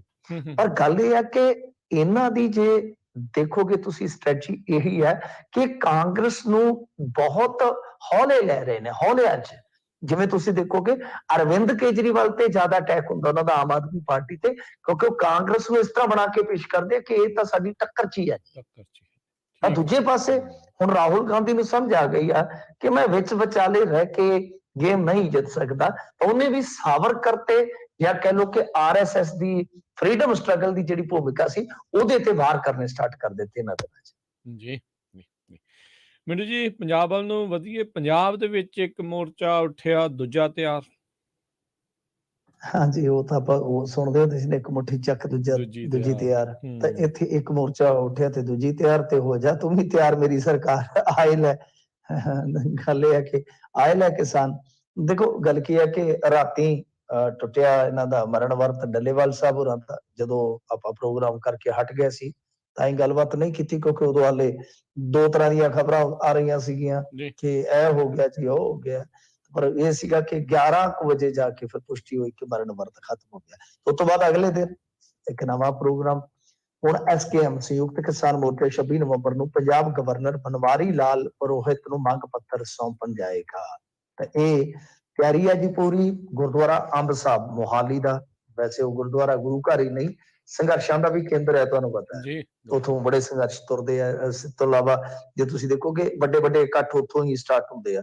ਪਰ ਜਦੋਂ ਚੰਡੀਗੜ੍ਹ ਨੂੰ ਜਾਂਦੇ ਹੋ ਉੱਥੇ ਬੈਰੀਅਰ ਜੇ ਲਾ ਲੈਂਦੇ ਨੇ, ਉਹ ਬੈਰੀਕੇਡਿੰਗ ਕਰਕੇ ਰੋਕ ਲੈਂਦੇ ਨੇ, ਉੱਥੇ ਹੀ ਸਾਰਾ ਕੁਝ ਨਿਬੜਾ ਜਾਂਦਾ ਹੈ। ਪਰ ਦੇਖਣਾ ਹੋਵੇਗਾ ਕਿ ਅਸਲ ਦੇ ਵਿੱਚ ਹੁਣ ਕੀ ਇਹ ਜਿਹੜਾ ਮੋਰਚਾ ਹੋਏਗਾ ਕੱਲਾ ਉੱਥੇ ਚੰਡੀਗੜ੍ਹ ਹੱਦ 'ਚ, ਜਦੋਂ ਮਤਲਬ ਕਿ ਆਪਾਂ ਮੋਹਾਲੀ ਤੋਂ ਚੰਡੀਗੜ੍ਹ 'ਚ ਐਂਟਰ ਹੁੰਦੇ ਹਾਂ, ਕਿ ਉੱਥੇ ਹੀ ਮੰਗ ਪੱਤਰ ਦੇ ਆਏਗਾ, ਜਾਂ ਇਹ ਫਿਰ ਕਹੇਗਾ ਕਿ ਅਸੀਂ ਚੰਡੀਗੜ੍ਹ ਦੇ ਵਿੱਚ ਅੱਗੇ ਜਾਵਾਂਗੇ। ਤੇ ਜੇ ਰਾਜ ਭਵਨ ਦੇ ਕੋਲ ਜਾਣਾ ਹੈ ਤਾਂ ਫਿਰ ਤੁਹਾਨੂੰ ਉਹ ਬੈਰੀਕੇਡਿੰਗ ਤੋੜਨੀ ਪਏਗੀ। ਕਿ ਬੈਰੀਕੇਡਿੰਗ ਤੋੜਨ ਦਾ ਯਤਨ ਕੀਤਾ ਜਾਏਗਾ ਜਾਂ ਉੱਥੋਂ ਹੀ ਮੰਗ ਪੱਤਰ ਜਿਹੜਾ ਸੌਂਪ ਦਿੱਤਾ ਜਾਏਗਾ, ਇਹ ਵੱਡਾ ਸਵਾਲ ਰਹੇਗਾ। ਪਰੰਤੂ ਗੱਲ ਇਹ ਆ ਕਿ ਦੇਖੋ ਡੱਲੇਵਾਲ ਸਾਹਿਬ ਦਾ ਮਰਨ ਵਰਤ ਔਰ ਇਸ ਤੋਂ ਬਾਅਦ ਇਹ ਚੱਲ ਪਿਆ। ਉਸ ਤੋਂ ਬਾਅਦ ਰਾਜੇਵਾਲ ਸਾਹਿਬ ਵੀ ਤਿਆਰੀ ਕਰ ਰਹੇ ਆ, ਉਹਨਾਂ ਦਾ ਵੀ ਪ੍ਰੋਗਰਾਮ ਆ ਚੰਡੀਗੜ੍ਹ ਦੇ ਵਿੱਚ, ਉਹਨਾਂ ਨੇ ਵੀ ਐਕਸ਼ਨ ਕਰਨਾ। ਤਾਂ ਕਾਫੀ ਕੁਝ ਹੈ। ਪਰ ਇਹਨਾਂ ਸਾਰਿਆਂ ਦੇ ਵਿੱਚੋਂ ਮੇਰੇ ਖਿਆਲ ਦੇ ਨਾਲ ਡੱਲੇਵਾਲ ਸਾਹਿਬ ਜਿਹੜੇ ਆ ਉਹ ਭਾਪ ਗਏ ਸੀ ਸਾਰਾ ਕੁਝ। ਇੰਨਾ ਜ਼ਿਆਦਾ ਉਹਨਾਂ ਨੂੰ ਹੁੰਗਾਰਾ ਨਹੀਂ ਸੀ ਮਿਲ ਰਿਹਾ ਜਿਵੇਂ ਉਗਰਾਹਾਂ ਜਾਂ ਕੁਝ ਹੋਰ ਜਥੇਬੰਦੀਆਂ ਨੂੰ ਮਿਲਿਆ ਪਾਸਟ ਦੇ ਵਿੱਚ। ਪਰ ਉਹਨਾਂ ਨੇ ਇੱਕ ਵਾਰੀ ਕਹਿ ਲਓ ਕਿ ਸਾਰੀਆਂ ਸੁਰਖੀਆਂ ਖੱਟ ਲਈਆਂ। ਆ ਜਿਹੜਾ 6-7 ਦਿਨ ਮਰਨ ਵਰਤ ਰੱਖਿਆ, ਉਸ ਤੋਂ ਪਹਿਲਾਂ ਜਿਹੜਾ ਇਹਨਾਂ ਦਾ ਇਹ ਸਾਰਾ ਸੀਗਾ, ਤਾਂ ਹੁਣ ਕਿਤੇ ਨਾ ਕਿਤੇ ਦੂਜਿਆਂ ਨੂੰ ਵੀ ਲੱਗ ਰਿਹਾ ਕਿ ਸਾਨੂੰ ਵੀ ਭਰਪੂਰ ਹਾਜ਼ਰੀ ਦਰਜ ਕਰਵਾਉਣੀ ਪਏਗੀ। ਤਾਂ ਕਿਤੇ ਨਾ ਕਿਤੇ ਕਿਸਾਨ ਕਿਉਂਕਿ ਸੰਯੁਕਤ ਕਿਸਾਨ ਮੋਰਚਾ ਟੁਕੜਿਆਂ 'ਚ ਵੰਡਿਆ ਜਾ ਚੁੱਕਾ ਹੈ, ਤਾਂ ਉਹ ਜਿਹੜੇ ਟੁਕੜੇ ਨੇ ਕਿਸੇ 'ਚ ਕੋਈ ਗੁੱਛਾ ਲਾ ਲਓ, ਕੋਈ 5-7 ਜਥੇਬੰਦੀਆਂ ਦਾ, ਜਾਂ ਕੋਈ 2-4 ਜਥੇਬੰਦੀਆਂ ਦਾ, ਜਾਂ ਕੋਈ ਕੱਲੀ ਹੈ, ਤਾਂ ਜਾਂ ਕੋਈ ਦਰਜਨ 2 ਦਰਜਨ ਵੀ ਹੋ ਸਕਦੀ ਹੈ। ਤਾਂ ਉਹ ਜਿਹੜੇ ਮਤਲਬ ਕਿ ਗੁੱਛੇ ਨੇ, ਟੁੱਟੇ ਨੇ ਸੰਯੁਕਤ ਕਿਸਾਨ ਮੋਰਚੇ ਦੇ ਨਾਲ। ਵੈਸੇ ਤੁਸੀਂ ਦੇਖੋਗੇ ਤਾਂ ਉਹ ਜਿਹੜਾ ਯੋਗੇਂਦਰ ਯਾਦਵ ਸੀ ਉਹ ਵੀ ਨਿਕਲ ਗਿਆ ਭਾਰਤ ਜੋੜੋ ਯਾਤਰਾ ਤੇ। ਮਤਲਬ ਕਿ ਇਸ ਤਰ੍ਹਾਂ ਜਿਹੜੇ ਟੁੱਟੇ, ਤਾਂ ਉਹ ਜਿਹੜੇ ਗੁੱਛੇ ਡਿੱਗੇ ਨੇ ਟੁੱਟ ਕੇ ਇਹਨਾਂ ਦੇ ਨਾਲ, ਸੰਯੁਕਤ ਕਿਸਾਨ ਮੋਰਚਾ ਜਿਹੜਾ ਸੀਗਾ ਬਹੁਤ ਵੱਡਾ, ਤਾਂ ਉਹ ਕਿਤੇ ਨਾ ਕਿਤੇ ਆਪਣੀ ਹਾਜ਼ਰੀ ਵੀ ਦਰਜ ਕਰਵਾ ਰਹੇ ਆ। ਤਾਂ ਦੇਖੋ ਹੁਣ ਅੱਗੇ ਕੀ ਬਣਦਾ, ਇਹਨਾਂ ਨੂੰ ਰੋਕਿਆ ਜਾਂਦਾ ਕਿ ਨਹੀਂ, ਜਾਂ ਇਹ ਰਾਜ ਭਵਨ ਦੇ ਵਿੱਚ ਜਾਂਦੇ ਆ ਤਾਂ ਕੀ ਵਿੱਚ ਤਾਂ ਨਹੀਂ ਆਪਾਂ ਕਹਿ ਸਕਦੇ, ਰਾਜ ਭਵਨ ਦੇ ਮੂਹਰੇ ਜਾਂਦੇ ਆ ਤਾਂ ਕੀ ਉੱਥੇ ਪੱਕਾ ਮੋਰਚਾ ਲਾਉਗੇ, ਜਾਂ ਇੱਕ ਤਰ੍ਹਾਂ ਨਾਲ ਕਹਿ ਲਓ ਕਿ ਰਸਮ ਪੂਰਤੀ ਹੋਏਗਾ। ਇਹ ਇੱਕ ਵੱਡਾ ਸਵਾਲ ਆ ਜੀ। ਯਾਦਵ ਹੋਣਾ ਦਾ ਤੇ ਹੁਣ ਉਹ ਆ ਪਿੰਡ ਦੇ ਵਿੱਚ ਉਹ ਬੰਦਾ ਹੁੰਦਾ ਨਾ ਵੀ ਜਿਹਨੂੰ ਹਰ ਵਿਆਹ ਤੇ ਲੈ ਕੇ ਜਾਂਦੇ, ਜਿੱਥੇ ਕਿਤੇ ਕੋਈ ਹੋ ਰਿਹਾ ਹੁੰਦਾ ਯਾਦਵ ਬਣੀ ਉੱਥੇ ਜਿਹੜੇ ਉਹ ਪਹੁੰਚੇ ਹੀ ਹੁੰਦੇ ਆ ਹਾਂਜੀ ਇਹਨਾਂ ਦਾ ਹਿਸਾਬ। ਮੈਨੂੰ ਉਹ ਤਾਂ ਨਾ ਉਹ ਗੱਲ ਇਹ ਆ ਕਿ ਜਿਵੇਂ ਕਹਿੰਦੇ ਹੁੰਦੇ ਆ ਨਾ, ਅੱਧੀ ਤੇਰੀਆਂ ਮਲਾਜੇਦਾਰਾ ਤੇ ਅੱਧੀ ਮਲੰਗ ਜੱਟ ਦੀ, ਉਹ ਗੱਲ ਆ। ਉਹ ਅੱਧਾ ਕੁ ਕਿਸਾਨਾਂ ਦਾ ਹੁੰਦਾ ਹੈ ਤੇ ਅੱਧਾ ਕੁ ਹੈ ਹੀ ਕਾਂਗਰਸ ਦਾ, ਵਿੱਚ ਆਮ ਆਦਮੀ ਪਾਰਟੀ ਜੀ ਵੀ ਥੋੜੀ ਦੇਰ ਰਹਿ ਆਇਆ। ਤੇ ਉਦੋਂ ਸਾਡੇ ਵਰਗੇ ਵੀ ਕਹਿੰਦੇ ਹੁੰਦੇ ਸੀ ਵੀ ਯੋਗਿੰਦਰ ਯਾਦਵ ਜਿਹੜਾ ਆ ਨਾ, ਉਹ ਠੀਕ ਹੈ ਸਿਆਣਾ ਨੇਤਾ, ਪੜ੍ਹਿਆ ਲਿਖਿਆ ਨੇਤਾ ਹੈ, ਪਰ ਇੰਨਾ ਉਹ ਡੱਟਣ ਵਾਲਾ ਨਹੀਂ ਹੈਗਾ। ਤੇ ਉਹ ਚਲੋ ਕਹਿ ਕੇ ਗਿਆ ਕਿ ਮੈਂ ਚੱਲਿਆ ਵਾਂ, ਪਰ ਦੀਪ ਸਿੱਧੂ ਜਾਂ ਇਹ ਜਿਹੜੇ ਕੁਝ ਹੋਰ ਇਹਨਾਂ ਦੇ ਵਿਚਾਰਕ ਵਿਰੋਧੀ ਸੀ, ਉਹਨਾਂ ਨੇ ਪਹਿਲੇ ਬਹੁਤ ਵੱਡੀ ਸ਼ੱਕ ਜਤਾ ਕੇ ਕਹਿ ਦਿੱਤਾ ਸੀਗਾ ਕਿ ਯੋਗਿੰਦਰ ਯਾਦਵ ਹੋਰੀ ਜਿਹੜੇ ਆ ਉਹ ਵਕਤੀ ਤੌਰ ਤੇ ਆਏ ਲੋਕ ਆ ਤੇ ਸਾਡੇ ਸੰਘਰਸ਼ ਦੇ ਬਾਈ ਲੰਮੇ ਚੱਲਣਗੇ। ਜੀ ਰਾਮ ਰਹੀਮ ਛੁੱਟੀ ਕੱਟ ਕੇ ਜੇਲ੍ਹ ਅੰਦਰ ਵਾਪਸ, ਮੈਨੂੰ ਲੱਗਦਾ ਨਾਨਕੇ ਗਏ ਨਿਆਣਿਆਂ ਦਾ ਨਹੀਂ ਇੰਨੀਆਂ ਮੌਜਾਂ ਲੁੱਟਦੀਆਂ ਜਿੰਨੀਆਂ ਇਹ ਲੁੱਟ ਕੇ ਆਇਆ। ਦੇਖੋ ਗੱਲ ਕੀ ਹੈ ਕਿ ਹੁੰਦਾ ਨਾ ਕਿ ਜਦੋਂ ਸਈਆ ਵੈ ਕੋਤਵਾਲ ਤੋਂ ਫਿਰ ਡਰ ਕਾਏਗਾ। ਗੱਲ ਤੇ ਇਹ ਹੈ ਨਾ ਕਿ ਜਦੋਂ ਸਰਕਾਰ ਆਉਂਦੀ ਹੈ ਤੇ ਫਿਰ ਡਰ ਕਾਹਦਾ, ਕਿਤੇ ਗਾਣੇ ਕਰੀ ਜਾਂਦਾ ਹੈ, ਕਿਤੇ ਲਾ ਕੇ ਉਹ ਆਨਲਾਈਨ ਸਭਾ। ਅੱਛਾ, ਦੂਜਿਆਂ ਨੂੰ ਕਹਿੰਦਾ ਕਿ ਤੁਸੀਂ ਡਿਜੀਟਲ ਫਾਸਟ ਕਰਿਆ ਕਰੋ, ਵਰਤ ਰੱਖਿਆ ਕਰੋ ਘੰਟਾ। ਆਪ ਦੱਬੀ ਤੁਰਿਆ ਆਉਂਦਾ, ਕੰਮ ਦੱਬੀ ਤੁਰਿਆ ਆਉਂਦਾ ਹੈ। ਸੋ ਗੱਲ ਇਹ ਆ ਕਿ ਚਲੋ ਸੂਤ ਆਇਆ ਜਿੱਦਾਂ ਕਿਸੇ ਦਾ ਚੱਲੀ ਜਾਂਦਾ ਕੰਮ। ਤੇ ਹੁਣ ਜਦੋਂ ਵਿਦਾ ਹੋਣ ਲੱਗਾ ਹਨੀਪ੍ਰੀਤ ਰੋ ਪਈ ਤੇ ਉਹਨੂੰ ਚੁੱਪ ਕਰਾ ਕੇ ਕਹਿੰਦਾ ਵੀ ਆਸ਼ੀਰਵਾਦ ਮੇਰਾ ਤੇਰੇ ਨਾਲ ਹੀ ਆ। ਉਸ ਤੋਂ ਬਾਅਦ ਤੁਰ ਪਿਆ ਤੇ ਹੁਣ ਮਤਲਬ ਕਿ ਜੇਲ੍ਹ ਦੇ ਵਿੱਚ ਐਂਟਰ ਹੋ ਗਿਆ, ਬਸ ਛੁੱਟੀ ਕੱਟ ਕਟਾ ਕੇ ਚਲੇ ਗਿਆ। ਐਵੇਂ ਮਤਲਬ ਕਿ ਅੱਜ ਕੱਲ ਮੈਂ ਨਾ, ਵੈਸੇ ਚਲੋ ਮੈਂ ਆਸਥਾ ਦੀ ਬੜੀ ਕਦਰ ਕਰਦਾ ਰਾਜ ਕਰਨਵੀਰ ਸਿੰਘ ਜੀ, ਚਾਹੇ ਕਿਸੇ ਪ੍ਰੇਮੀ ਦੀ ਹੈ ਚਾਹੇ ਕਿਸੇ ਦੀ ਵੀ ਹੈ, ਆਸਥਾ ਹੁੰਦੀ ਹੈ। ਕਿਸੇ ਦੀ ਕਿਸੇ ਡੇਰੇ ਚ ਹੋ ਸਕਦੀ ਹੈ, ਚਲੋ ਕਿਸੇ ਦੀ ਕਿਸੇ ਧਾਰਮਿਕ ਸ਼ਾਸਤਰ ਦੇ ਵਿੱਚ ਆ, ਕਿਸੇ ਦੀ ਕਿਸੇ ਧਾਰਮਿਕ ਗ੍ਰੰਥ ਦੇ ਵਿੱਚ ਆ। ਬਹੁਤ ਵੱਡੀ ਚੀਜ਼ ਹੁੰਦੀ ਹੈ ਆਸਥਾ, ਤੇ ਕਦੇ ਮਜ਼ਾਕ ਨਹੀਂ ਕਰਨਾ ਚਾਹੀਦਾ। ਪਰ ਗੱਲ ਇਹ ਹੈ ਕਿ ਇੰਨੇ ਵੀ ਅਸੀਂ ਸਿਆਣੇ ਨਹੀਂ ਹੁੰਦੇ ਕਿ ਸਾਨੂੰ ਇਹਨਾਂ ਗੱਲਾਂ ਦਾ, ਉਹ ਇੱਕ ਇੱਥੇ ਵੀ ਹੈਗਾ ਸਾਡੇ ਢੱਡਰੀਆਂ ਵਾਲੇ ਸਾਹਿਬ, ਉਹ ਵੀ ਤੁਹਾਨੂੰ ਪਤਾ ਅੱਜ ਕੱਲ ਬੜੀ ਉਹ ਆਮ ਗੱਲਾਂ ਹੀ ਕਰੀ ਜਾਂਦੇ ਨੇ, ਜਿਵੇਂ ਮਤਲਬ ਕਿ ਕਿੱਦਾਂ ਸਾਨੂੰ ਜੀਣਾ ਚਾਹੀਦਾ, ਕਿੱਦਾਂ ਟ੍ਰੈਫਿਕ 'ਚ ਚੱਲਣਾ ਚਾਹੀਦਾ। ਇਦਾਂ ਦੀਆਂ ਗੱਲ ਪ੍ਰਚਾਰਕ ਇਦਾਂ ਦੀਆਂ ਗੱਲਾਂ ਵੀ ਕਰ ਰਹੇ ਨੇ। ਤੇ ਇਹ ਕੀ ਕਰ ਰਿਹਾ, ਇਹ ਕਹਿ ਰਿਹਾ ਕਿ ਦੇਖੋ ਮੈਂ ਨਾ ਆਪਦੇ ਬਿਸਤਰ ਦੇ ਵਾਲ ਆਪ ਹੀ ਕੱਢਦਾ ਹੁੰਦਾ। ਵਾਹ ਵੇ ਵਾਹ, ਏਡਾ ਔਖਾ ਕੰਮ, ਲੱਕ ਦਾ ਤਾਂ ਦੁੱਖ ਲੱਗ ਪਿਆ ਕਰਨਾ ਹੁਣ, ਮਤਲਬ ਕਿ ਲੱਕ ਦੁੱਖ ਲੱਗ ਜਾਂਦਾ ਹੋਣਾ। ਜੈਨ ਨਾਲ ਕੰਟੈਕਟ ਕਰ ਲੈਂਦਾ ਜੀ, ਮੈਂ ਕਿਹਾ ਜੈਨ ਦੇ ਨਾਲ ਨਹੀਂ ਤਾਂ ਕੰਟੈਕਟ ਕਰ ਲੈਂਦਾ। ਆਹੋ, ਨਹੀਂ ਗੱਲ ਦੇਖੋ ਕਿ ਮੈਂ ਆਪਦੇ ਨਾ ਲੀੜੇ ਆਪ ਮਤਲਬ ਕਿ ਬਿਸਤਰਾ ਜਿਹੜਾ ਆਪ ਸੰਭਾਲਦਾ। ਮੈਂ ਜੇਲ੍ਹ ਦੇ ਵਿੱਚ ਬੈਠਾ, ਹੁਣ ਬਤਾ ਉੱਥੇ ਜਿਹੜੀ ਆਪਣੀ ਕੋਈ ਉੱਥੇ ਕੋਈ ਭੂਆ ਬੈਠੀ ਹੁੰਦੀ ਆ, ਆਪ ਹੀ ਉੱਥੇ ਇਕੱਠੇ ਕਰਨੇ ਆ ਜਾਂ ਬੰਦਾ ਰੱਖਿਆ ਉਹ ਉੱਥੇ। ਤਾਂ ਗੱਲ ਇਹ ਕਿ ਇਹ ਗੱਲਾਂ ਕਰਨ ਵਾਲੀਆਂ ਨੇ ਵੀ ਤੁਸੀਂ ਆਪਣਾ ਬਿਸਤਰਾ ਆਪ ਇਕੱਠਾ ਕਰੋ ਜੀ, ਆਪਣੇ ਕੰਮ ਆਪ ਕਰੋ ਜੀ। ਇਹ ਤਾਂ ਲੋਕਾਂ ਨੂੰ ਆਪ ਹੀ ਦੇਖਣਾ ਚਾਹੀਦਾ ਯਾਰ, ਇਹਦੇ 'ਚ ਤੇ ਵਿਚੋਲੀਏ ਪਾਉਣ ਦੀ ਜ਼ਰੂਰਤ ਨਹੀਂ ਹੈ ਕਿ ਜ਼ਿੰਦਗੀ ਕਿਸ ਤਰ੍ਹਾਂ ਜੀ ਜਾਂਦੀ ਆ। ਸੱਚੀ ਗੱਲ। ਫਿਰ ਰੋਟੀ ਖਾ ਕੇ ਘੰਟਾ ਤੁਰੋ ਫਿਰੋ ਜੀ, ਕਿਲੋਮੀਟਰ ਤੁਰੋ ਫਿਰੋ। ਇਹ ਗੱਲਾਂ ਵੀ ਤੁਹਾਨੂੰ ਸਿੱਖਣ ਵਾਸਤੇ ਯਾਰ ਇੰਨੀ ਜ਼ਿਆਦਾ ਆਸਥਾ ਲਾਉਣ ਦੀ ਲੋੜ ਪੈਂਦੀ ਹੈ, ਸਮਝ ਤੋਂ ਪਰੇ। ਮੈਂ ਤਾਂ ਹੈਰਾਨ ਹਾਂ, ਪਰ ਫਿਰ ਮੈਂ ਵਾਰ-ਵਾਰ ਕਹਿੰਦਾ ਮੈਂ ਆਸਥਾ ਦਾ ਬਹੁਤ ਕਦਰਦਾਨ ਹੈ, ਮੈਂ ਕਿਸੇ ਦੀ ਆਸਥਾ ਤੇ ਕੋਈ ਸੱਟ ਨਹੀਂ ਮਾਰਨੀ ਚਾਹੁੰਦਾ। ਪਰ ਗੱਲ ਇਹ ਹੈ ਕਿ ਬੜੀਆਂ ਸਧਾਰਨ ਗੱਲਾਂ ਜਿਹੜੀਆਂ ਕਿ ਅੱਜ ਦੇ ਦੌਰ 'ਚ ਹਰੇਕ ਬੰਦੇ ਨੂੰ ਪਤਾ ਹੋਣੀਆਂ ਚਾਹੀਦੀਆਂ ਔਰ ਹੁੰਦੀਆਂ ਵੀ ਆ। ਉਹਦੇ ਵਾਸਤੇ ਵੀ ਤੁਹਾਨੂੰ ਇਸ ਤਰ੍ਹਾਂ ਦਾ ਸਹਾਰਾ ਲੈਣਾ ਪਵੇ। ਚਲੋ ਠੀਕ ਠਾਕ ਆ, ਬਸ ਛੁੱਟੀ ਕੱਟ ਲਈ ਆ, ਮੌਜਾਂ ਮਾਣ ਲਈਆਂ, ਤੇ ਨਾਲ ਗੱਲਾਂ ਜਿਹੜੀਆਂ ਫਿਰ ਗੱਲ ਉੱਥੇ ਆ ਜਾਂਦੀ ਹੈ ਕਿ ਬਈ ਆਪਣੇ ਮਤਲਬ ਕਿ ਮਾਂ-ਬਾਪ ਭੈਣ ਭਰਾਵਾਂ ਦਾ ਧਿਆਨ ਰੱਖੋ। ਉਹ ਤੇਰਾ ਪਰਿਵਾਰ ਤੇ ਯਾਰ ਦੁਖੀ ਹੋ ਕੇ ਚਲਾ ਗਿਆ, ਬੇਟੀਆਂ ਤੱਕ ਉਹ ਨਿਕਲ ਗਈਆਂ ਵਿਚਾਰੀਆਂ ਬਾਹਰ, ਜਵਾਈ ਤੱਕ ਚਲੇ ਗਏ, ਪੁੱਤਰ ਤੱਕ ਚਲੇ ਗਿਆ। ਪਰਿਵਾਰ ਦੂਜਿਆਂ ਨੂੰ ਮੱਤਾਂ ਦੇ ਰਹੇ ਹੋ ਕਿ ਪਰਿਵਾਰ ਦੀ ਕਦਰ ਕਰੋ, ਪਰਿਵਾਰ ਦੇ ਨਾਲ ਰਹੋ। ਔਰੋਂ ਕੋ ਨਸੀਹਤ ਖੁਦ ਮੀਆਂ ਵਸੀਅਤ। ਖੈਰ ਚਲੀ ਜਾਂਦਾ ਕੰਮ, ਚਲਾਓ ਜੀ। ਗੱਲ ਇਹ ਆ ਕਿ ਛੁੱਟੀ ਕੱਟ ਕੇ ਚਲਾ ਗਿਆ, ਛੁੱਟੀ ਤੇ ਇਤਰਾਜ਼ ਵੀ ਲੱਗਾ, ਪਰ ਇਤਰਾਜ਼ ਵੀ ਤੁਹਾਨੂੰ ਪਤਾ ਹੀ ਆ ਹਾਈ ਕੋਰਟ ਦੇ ਵਿੱਚ ਉਹ ਖਾਰਜ ਹੋ ਗਿਆ। ਤੇ ਉਸ ਤੋਂ ਬਾਅਦ ਉਹ ਇਹਦੇ ਵਾਸਤੇ ਹੁਣ ਖੁੱਲਾ ਹੀ ਆ, ਮਤਲਬ ਕਿ ਕਦੇ ਵੀ ਆ ਸਕਦਾ, ਕਦੇ ਵੀ ਜਾ ਸਕਦਾ। ਇਲੈਕਸ਼ਨ ਲੰਘ ਗਿਆ, ਹੁਣ ਸਰਪੰਚੀ ਵਾਲਾ ਉੱਥੇ ਹਰਿਆਣੇ 'ਚ, ਦੂਜਾ ਅਗਾਂਹ ਇਲੈਕਸ਼ਨ ਆਉਣ ਵਾਲਾ 24 ਦੇ ਵਿੱਚ, ਡਬਲ ਇਲੈਕਸ਼ਨ ਹੀ ਆ ਜਾਣਾ ਇੱਕ ਤਰ੍ਹਾਂ ਨਾਲ ਕਹਿ ਲਓ ਹਰਿਆਣੇ ਦੇ ਵਿੱਚ। ਤੇ ਜੇ ਕੈਦ, ਪਹਿਲੀ ਗੱਲ ਤੇ ਮੈਨੂੰ ਲੱਗਦਾ ਉਦੋਂ ਤੱਕ ਇਹਨੂੰ ਪੱਕਾ ਹੀ ਛੱਡ ਦੇਣਗੇ ਜਿਹੜੇ ਹਾਲਾਤ ਬਣੇ ਪਏ ਆ। ਸਰਕਾਰ ਤੇ ਵਿਛੀ ਫਿਰਦੀ ਹੈ। ਖੈਰ ਗਾਣਾ ਵੀ ਜਾਂਦਾ ਰਿਲੀਜ਼ ਕਰ ਗਿਆ, ਤੇ ਜੇ ਕਿਸੇ ਕੋਲ 3-4 ਮਿੰਟ ਬਰਦਾਸ਼ਤ ਕਰਨ ਦੀ ਸ਼ਕਤੀ ਹੋਵੇ ਤੇ ਭਰਾਵਾ ਸੁਣ ਲੈਣਾ ਜਾ ਕੇ YouTube ਤੇ ਚੈਟ ਪੇ ਚੈਟ ਉਹਦਾ ਨਾਂ ਹੈ। ਜੀ ਜੀ। ਅਗਲੀ ਮਿੰਟੂ ਜੀ ਗੱਲ ਕਰੀਏ ਪੰਜਾਬ ਦੇ ਵਿੱਚ ਕਹਿੰਦੇ ਠਾ ਵੀ ਤੇ ਕੇਸ ਵੀ ਧੜੱਲੇ ਨਾਲ। ਹਾਂਜੀ, ਉਧਰੋਂ ਠਾ ਤੇ ਕੇਸ ਵੀ ਜਿਹੜੇ ਆ ਉਹ ਕਹਿ ਲਓ ਕਿ ਪੁਲਿਸ ਵਾਲੇ ਕਹਿੰਦੇ ਪਾ ਬਸ ਪੁਲਿਸ ਸਾਰੀ ਫੇਸਬੁੱਕ ਤੇ ਬੈਠੀ ਆ ਵੀ ਜਿਹੜੇ ਕਿਸੇ ਦੀ ਕੋਈ ਪੁਰਾਣੀ ਫੋਟੋ ਨਵੀਂ ਫੋਟੋ ਦੀਦੀ ਆ ਠੋਕੋ ਕੇਸ ਪਹਿਲੀ ਤੁਰੇ ਆਉਂਦੇ ਨੇ ਤਾਂ ਗੱਲ ਇਹ ਆ ਕਿ ਬਈ ਇੱਥੇ ਤਾਂ 10 ਸਾਲ ਦੇ ਇੱਕ ਬੱਚੇ ਤੇ ਵੀ ਕੇਸ ਅੱਜ ਦਰਜ ਕਰ ਦਿੱਤਾ ਗਿਆ, ਬੜਾ ਰਫੜ ਪਿਆ ਤੇ ਫਿਰ ਖੀਰੀ ਪੁਲਿਸ ਨੂੰ ਮਾਫੀ ਮੰਗਣੀ ਪਈ। ਉਧਰ ਇੱਕ ਬੀਬੀ ਕੋਠੇ ਤੇ ਚੜੀ, ਕਮਲ ਵੀ ਕੁੱਦਿਆ ਨਾ ਲੋਕਾਂ ਨੂੰ, ਸਰਕਾਰ ਵੀ ਕੀ ਕਰੇ ਮੇਰੀ ਪੂਰੀ ਉਹ ਠਾ ਕਰੀ ਜਾਂਦੀ ਆ।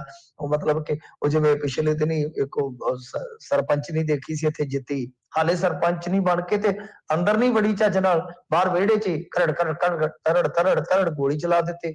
ਮੈਂ ਕਹਿੰਦਾ ਕਿ ਪੂਰੇ ਜ਼ੁਕਾਮ ਦੇ ਵਿੱਚ ਇੰਨੀਆਂ ਛਿੱਕਾਂ ਨਹੀਂ ਛੇਤੀ ਆਉਂਦੀਆਂ 4-5 ਬੰਦੇ ਨੂੰ ਜਿੰਨੀ ਛੇਤੀ ਉਹਨੇ ਗੋਲੀਆਂ ਚਲਾਤੀਆਂ।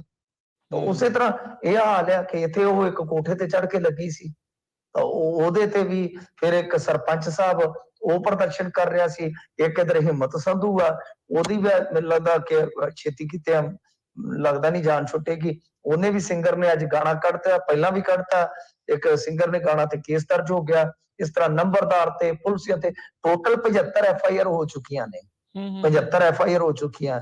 ਤਾਂ ਬਈ ਮਤਲਬ ਕਿ ਬਸ ਜਿਹੜਾ ਵੀ ਨਜ਼ਰੇ ਚੜਦਾ ਫੋਟੋ ਤੁਹਾਡੀ 20 ਸਾਲ ਪੁਰਾਣੀ, ਵੈਸੇ ਮੈਂ ਤੁਹਾਨੂੰ ਦੱਸਦਾ ਜੇ ਕਿਤੇ ਇੱਧਰ ਆ ਕੇ ਤੁਸੀਂ ਵੀ ਚਾਚੇ ਬਾਬੇ ਦੀ ਉਹ ਲੱਕੜ ਜੀ ਵਾਲੀ ਬੰਦੂਕ ਫੜ ਕੇ ਫੋਟੋ ਖਿਚਾਈ ਤੇ ਡਿਲੀਟ ਕਰਵਾਓ ਕਿਤੇ ਪਈ ਆ, ਐਵੇਂ ਸ਼ੇਅਰ ਸ਼ੁਰ ਕਰ ਦਿੱਤਾ। ਆ ਦੋ ਵਿਚਾਰੇ ਕੈਨੇਡਾ ਚ ਗਏ ਚੱਲੇ ਪੜ ਕੇ, ਕਿਤੇ ਛੋਟੇ ਹੁੰਦੇ ਖਿਚਾਈਆਂ ਉਹਨਾਂ ਨੂੰ ਖਿੱਚੀ ਫਿਰਦੇ ਨੇ, ਦੇਖ ਲਓ ਹੱਦ ਹੋ ਗਈ ਆ।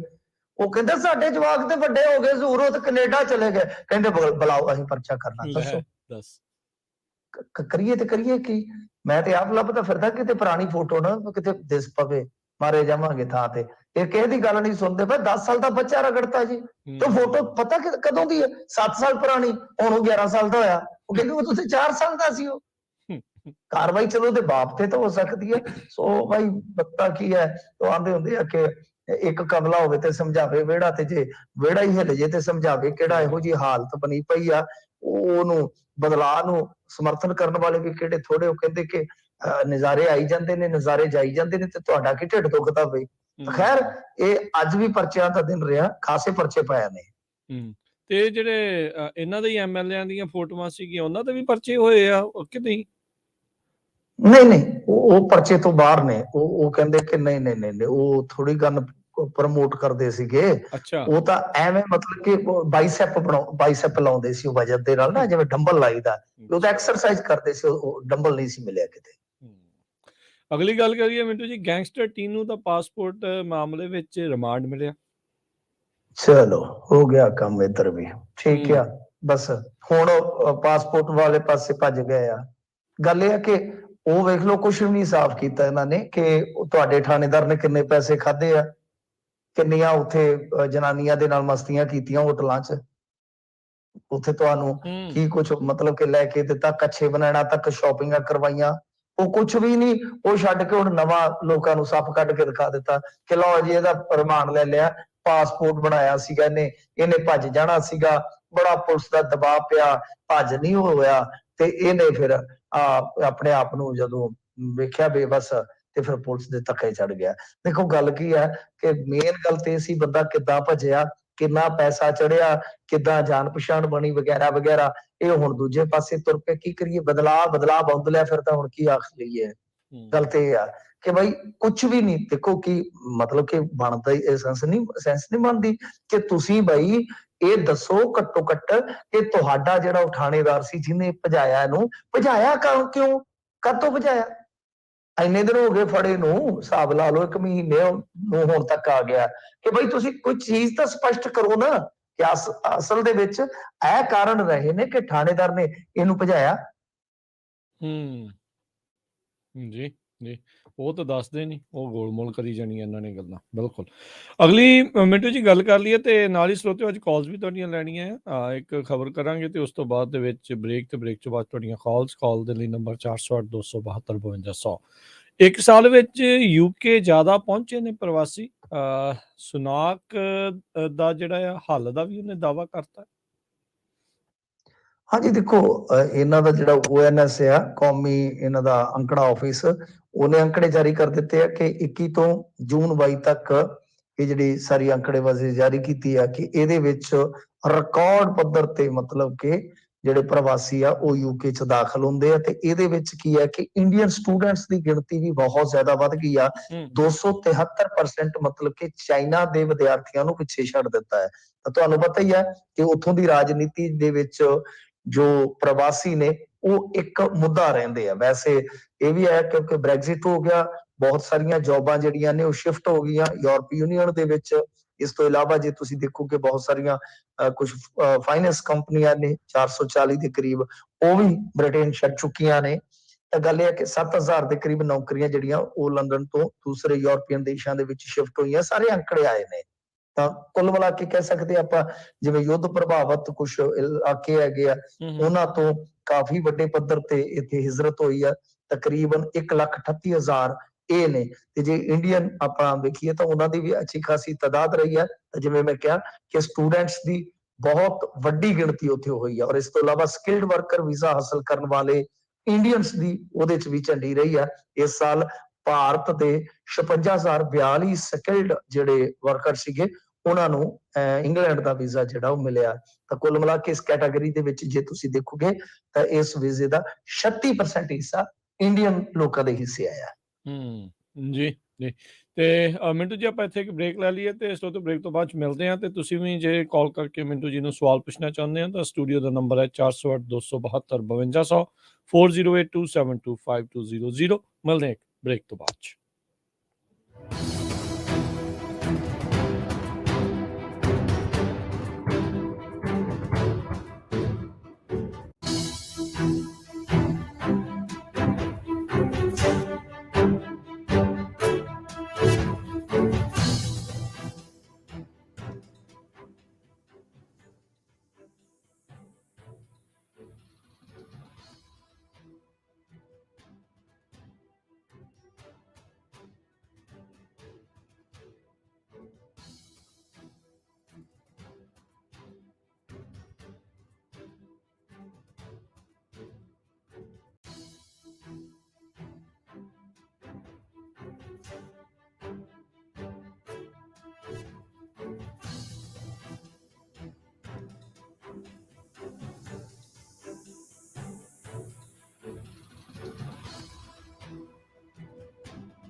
ਪੰਜਾਬੀ ਰੇਡੀਓ USA ਸੁਣ ਰਹੇ ਸਾਰੇ ਹੀ ਮਾਣਯੋਗ ਅਤੇ ਸਤਿਕਾਰ ਸਰੋਤਿਆਂ ਨੂੰ ਇੱਕ ਵਾਰੀ ਫਿਰ ਜੀ ਆਇਆਂ ਨੂੰ ਸਵਾਗਤ ਹੈ। ਸਤਿ ਸ਼੍ਰੀ ਅਕਾਲ। ਤੇ ਆਪਾਂ ਚੱਲ ਰਿਹਾ ਜੀ ਪ੍ਰੋਗਰਾਮ ਖਬਰ ਤੇ ਨਜ਼ਰ। ਮਿੰਟੂ ਜੀ ਆਪਣੇ ਨਾਲ ਜੁੜੇ ਹੋਏ ਆ। ਮਿੰਟੂ ਜੀ ਆਇਆਂ ਨੂੰ ਇੱਕ ਵਾਰੀ ਫਿਰ ਸਵਾਗਤ ਹੈ। ਸਤਿ ਸ਼੍ਰੀ ਅਕਾਲ ਜੀ। ਜੀ ਸ਼ੁਕਰੀਆ ਸਾਰਿਆਂ ਨੂੰ। ਸਤਿ ਸ਼੍ਰੀ ਅਕਾਲ ਜੀ ਦੇ ਸਰੋਤਿਓ, ਤੁਸੀਂ ਵੀ ਜੇ ਹੁਣ ਸਵਾਲ ਪੁੱਛਣਾ ਚਾਹੁੰਦੇ ਹੋ, ਮਿੰਟੂ ਜੀ ਨੂੰ ਕਾਲ ਕਰਨਾ ਚਾਹੁੰਦੇ ਹੋ ਤਾਂ ਨੰਬਰ ਹੈ 408 272 5200 4082725200 408 272 5200 ਤੇ ਕਾਲ ਕਰਕੇ ਤੁਸੀਂ ਸਵਾਲ ਪੁੱਛ ਸਕਦੇ ਆ। ਜੁੜੇ ਨੇ ਆਪਣੇ ਨਾਲ ਜਸਬੀਰ ਜੀ। ਸਤਿ ਸ਼੍ਰੀ ਅਕਾਲ। ਹਾਂਜੀ, ਸਤਿ ਸ਼੍ਰੀ ਅਕਾਲ ਸਾਰੇ ਭਰਾਵਾਂ ਨੂੰ ਜੀ। ਸਤਿ ਸ਼੍ਰੀ ਮਿੰਟੂ ਜੀ, ਵੇਖੋ ਕੁਝ ਵਿਦਵਾਨੀ ਤਰਜ ਦੇ ਲੋਕ ਆਮ ਆਖਦੇ ਨੇ ਵੀ ਹੁਣ ਸਿਰ ਵਾਰਨ ਦੀ ਲੋੜ ਨਹੀਂ ਤੇ ਸਿਰ ਵਰਤਣ ਦੀ ਲੋੜ ਹੈ, ਵੀ ਜਾਨੀ ਕਿ ਕੌਮ ਦਾ ਨੁਕਸਾਨ ਨਾ ਕਰਾਓ, ਸਿਰ ਮੰਗਾਉਣਾ ਤੁਸੀਂ। ਹੁਣ ਮੇਰਾ ਸਵਾਲ ਹੈ ਵੀ ਇੱਕ ਪੰਜਾਬ ਰਿਫੰਡਡ ਹੋ ਰਿਹਾ ਦੁਨੀਆ ਭਰ ਦੇ ਵਿੱਚ ਅਤੇ ਦੁਨੀਆ ਭਰ ਦੀ ਹਮਾਇਤ ਤੇ ਸਰਕਾਰਾਂ ਬਾਹਰ ਦੀਆਂ ਉਹਨੇ ਦੀ ਹਮਾਇਤ ਕਰਵਾ ਨਹੀਂ ਰਹੀਆਂ, ਸਗੋਂ ਕੋਲੋਂ ਸਰਕਾਰੀ ਬਿਲਡਿੰਗਾਂ ਵੀ ਦੇ ਰਹੀਆਂ ਨੇ। ਭਾਰਤ ਸਰਕਾਰ ਪੂਰੀ ਤਰ੍ਹਾਂ ਨਾਕਾਮ ਹੈ। ਤੇ ਹੁਣ ਮੈਨੂੰ ਦੱਸੋ ਵੀ ਇਹ ਡੈਮੋਕ੍ਰੇਟ ਸਮਾਰਟ ਪ੍ਰੋਸੈਸ ਦੇ ਨਾਲ ਕਿੰਨੇ ਕੁ ਮੁੰਡੇ ਮਰਵਾਏ ਜਾ ਚੁੱਕੇ ਨੇ। ਦੂਜੀ ਗੱਲ ਵੀ ਪੰਜਾਬ ਦੇ ਵਿੱਚ ਅੰਮ੍ਰਿਤਪਾਲ ਸਿੰਘ ਗਿਆ, ਉਸਨੇ ਜਾਂਦਿਆਂ ਹੀ ਜਾਣੀ ਕਿ ਜਿਹੜਾ ਸਟੇਟ ਸਪਾਂਸਰ ਨਸ਼ਿਆਂ ਰਾਹੀਂ ਸਾਡੇ ਨੌਜਵਾਨਾਂ ਦੀ ਜੈਨੋਸਾਈਡ ਹੋ ਰਹੀ ਸੀ, ਉਹਨੂੰ ਰੋਕਣ ਵਾਸਤੇ ਗੁਰੂ ਦੇ ਅੰਮ੍ਰਿਤ ਸੰਚਾਰ ਦੀ ਉਹਨੇ ਲਹਿਰ ਤੋੜ ਦਿੱਤੀ ਹੈ। ਤੇ ਹਾਂ, ਇਹਦੇ ਨਾਲ ਜ਼ਰੂਰ ਪੰਜਾਬ ਦੇ ਬਾਰੇ ਪੋਲੀਟੀਕਲ ਓਪੀਨੀਅਨ ਦੇ ਰਿਹਾ, ਸੰਤ ਜਰਨੈਲ ਸਿੰਘ ਦੇ ਨਿਸ਼ਾਨੇ ਦੀ ਵੀ ਗੱਲ ਕਰ ਰਿਹਾ। ਹੁਣ ਧੜਾ ਧੜ ਬਿਆਨ ਆ ਰਿਹਾ ਵੀ ਅੰਮ੍ਰਿਤਪਾਲ ਸਿੰਘ ਨੂੰ ਰੋਕੋ, ਇਹਨੇ ਮੁੰਡੇ ਮਰਵਾ ਦੇਣੇ ਨੇ। ਤੇ ਵੇਖੋ, ਮੁੰਡੇ ਮਰਵਾਉਣ ਵਾਲੀ ਗੱਲ ਤੇ ਮੈਂ ਕਹਿਣਾ ਚਾਹੁੰਦਾ ਵੀ ਸਾਡੀ ਇਕੱਲੇ ਸਿੱਖਾਂ ਦੀ ਨਹੀਂ, ਸਾਰੀਆਂ ਘੱਟ ਗਿਣਤੀਆਂ ਦੀ ਜਿਹੜੀ ਸਥਿਤੀ ਹੈ ਨਾ ਭਾਰਤ ਦੇ ਵਿੱਚ, ਉਹ ਘੜੇ ਦੀ ਮੱਛੀ ਵਰਗੀ ਵਿੱਚ ਜਦੋਂ ਚਾਹੇ ਸਟੇਟ ਡੀਪ ਸਟੇਟ ਤੁਹਾਨੂੰ ਮਰੁੰਡ ਸਕਦੀ ਹੈ, ਤੋਂ ਜ਼ਿਆਦਾ ਡਰਨ ਦੀ ਲੋੜ ਨਹੀਂ ਹੁੰਦੀ। ਮਿਹਰਬਾਨੀ ਜੀ। ਦੇਖੋ ਜਸਬੀਰ ਸਿੰਘ ਜੀ, ਇਹ ਤੁਹਾਡੇ ਆਪਣੇ ਵਿਚਾਰ ਹੁੰਦੇ ਨੇ, ਮੇਰੇ ਲਈ ਤਾਂ ਕਹਿਣ ਲਈ ਕੁਛ ਨਹੀਂ ਹੈ। ਮੈਂ ਇਸ ਗੱਲ ਨਾਲ ਸਹਿਮਤ ਹਾਂ ਕਿ ਨਸ਼ਾ ਜੋ ਚੱਲਦਾ ਉਰੇ ਉਹਦੇ ਚ ਅੰਮ੍ਰਿਤਪਾਲ ਸਿੰਘ ਦਾ, ਕਿਉਂਕਿ ਮੈਂ ਖੁਦ ਇਹ ਚੀਜ਼ਾਂ ਕਹਿੰਦਾ ਰਿਹਾ ਕਿ ਧਰਮ ਨੂੰ ਵੀ ਇੱਕ ਆਪਣਾ ਰੋਲ ਅਦਾ ਕਰਨਾ ਚਾਹੀਦਾ ਹੈ, ਜਾਂ ਜਿਹੜੇ ਧਾਰਮਿਕ ਰੋਲ ਮਾਡਲ ਨੇ ਉਹਨਾਂ ਨੂੰ ਆਪਣੀ ਇੱਕ ਭੂਮਿਕਾ ਅਦਾ ਕਰਨੀ ਚਾਹੀਦੀ ਹੈ। ਪਰ ਜੇ ਕੱਲ ਨੂੰ ਖੁਦਾ ਨਾ ਖਾਸਤਾ ਕੋਈ ਅਬੀ-ਨਬੀ ਹੋ ਜਾਂਦੀ, ਉਹਦੇ ਵਾਸਤੇ ਤੁਸੀਂ ਜਾਂ ਇਹ ਲੋਕ ਹੀ ਜ਼ਿੰਮੇਵਾਰ ਹੋਣਗੇ। ਉਹ ਜ਼ਿੰਮੇਵਾਰੀ ਤੁਸੀਂ ਉੱਠਣੀ ਹੋਏਗੀ। ਅੱਜ ਤਾਂ ਤੁਸੀਂ ਕਹਿ ਰਹੇ ਹੋ, ਪਰ ਕੱਲ ਨੂੰ ਖੁਦਾ ਨਾ ਖਾਸਤਾ ਮੈਂ ਕਹਿ ਰਿਹਾ ਕਿ ਜੇ ਹਾਲਾਤ ਹੁੰਦੇ ਆ, ਉਹਦੇ ਅਸੀਂ ਜਿਹੜੀ ਗੱਲ ਤੇ ਮਤਲਬ ਕਿ ਸਹੀ ਹੈ, ਤੁਹਾਡੇ ਨਾਲ ਸਹਿਮਤ ਆ। ਕੱਲ ਨੂੰ ਖੁਦਾ ਨਾ ਖਾਸਤਾ ਕੋਈ ਮਿਸ ਹੈਪਨਿੰਗ ਹੁੰਦੀ ਹੈ, ਉਹਦੇ ਵਾਸਤੇ ਫਿਰ ਤੁਸੀਂ ਇਸੇ ਤਰ੍ਹਾਂ ਹੀ ਜਵਾਬ ਦੇਣਾ ਆ ਕੇ ਮੰਚ ਤੋਂ ਕਿ ਹਾਂ ਬਈ ਏਦਾਂ ਹੋ ਜਾਂਦਾ। ਅੱਜ ਤੁਸੀਂ ਕਹਿ ਰਹੇ ਹੋ ਕਿ ਨਹੀਂ, ਇਸ ਤਰ੍ਹਾਂ ਦਾ ਕੁਝ ਨਹੀਂ ਹੁੰਦਾ, ਕੋਈ ਡਰਨ ਦੀ ਜ਼ਰੂਰਤ ਨਹੀਂ ਹੈ ਵਗੈਰਾ ਵਗੈਰਾ, ਕਿਉਂਕਿ ਜਿਨ੍ਹਾਂ ਨੇ ਸੰਤਾਪ ਹੰਡਾਏ ਨੇ ਜਾਂ ਜਿਨ੍ਹਾਂ ਨੇ ਦੇਖੇ ਨੇ, ਉਹਨਾਂ ਦੇ ਕਲੇਜੇ ਫਟਦੇ ਨੇ ਜਸਵੀਰ ਸਿੰਘ ਜੀ। ਮੈਂ ਤੁਹਾਨੂੰ ਦੱਸਾਂ, ਮੇਰੀ ਆਪਣੀ ਕਹਾਣੀ ਹੈ। ਮੈਂ 8-10 ਸਾਲ ਦਾ ਸੀ, ਮੈਨੂੰ ਧੂ ਕੇ ਲੈ ਕੇ ਗਈ ਸੀ ਪੁਲਿਸ। ਇਹਨਾਂ ਕੇਸਾਂ ਦੇ ਵਿੱਚ ਸਾਡਾ ਟੱਬਰ ਫਸਿਆ ਹੋਇਆ ਸੀਗਾ, ਖਾੜਕੂਵਾਦ ਦੇ ਕੇਸਾਂ ਦੇ ਵਿੱਚ। ਤਾਂ ਮੈਨੂੰ ਧੂ ਕੇ ਲੈ ਕੇ ਗਏ ਸੀ ਛੋਟੇ ਹੁੰਦੇ ਨੂੰ। ਮੈਂ 2-3 ਰਾਤਾਂ ਹਵਾਲਾਤ ਚ ਬਿਤਾ ਕੇ ਆਇਆ। ਸੋ ਗੱਲ ਇਹ ਹੈ ਕਿ ਇਹਨਾਂ ਚੀਜ਼ਾਂ ਤੇ ਅਸੀਂ ਉਹ ਕਹਿੰਦੇ ਕਿ ਦੌਰ ਨਾ ਆਵੇ, ਪ੍ਰਚਾਰ ਕਰੋ ਆਪਣੀ ਜਿਹੜੀ ਮਤਲਬ ਕਿ ਸੰਕਲਪ ਦੀ ਜਾਂ ਪ੍ਰਾਪਤੀ ਦੀ ਕੋਈ ਵੀ ਗੱਲ ਕਰਨੀ ਕਰੋ। ਉਹ ਤਾਂ ਡੀਜੀਪੀ ਨੇ ਵੀ ਕਿਹਾ ਕਿ ਵਿਚਾਰਾਂ ਦੇ ਪ੍ਰਗਟਾਵੇ ਦੀ ਬਈ ਆਜ਼ਾਦੀ ਹੈ, ਤੁਸੀਂ ਕਰ ਸਕਦੇ ਹੋ ਆਪਣੀ ਗੱਲ।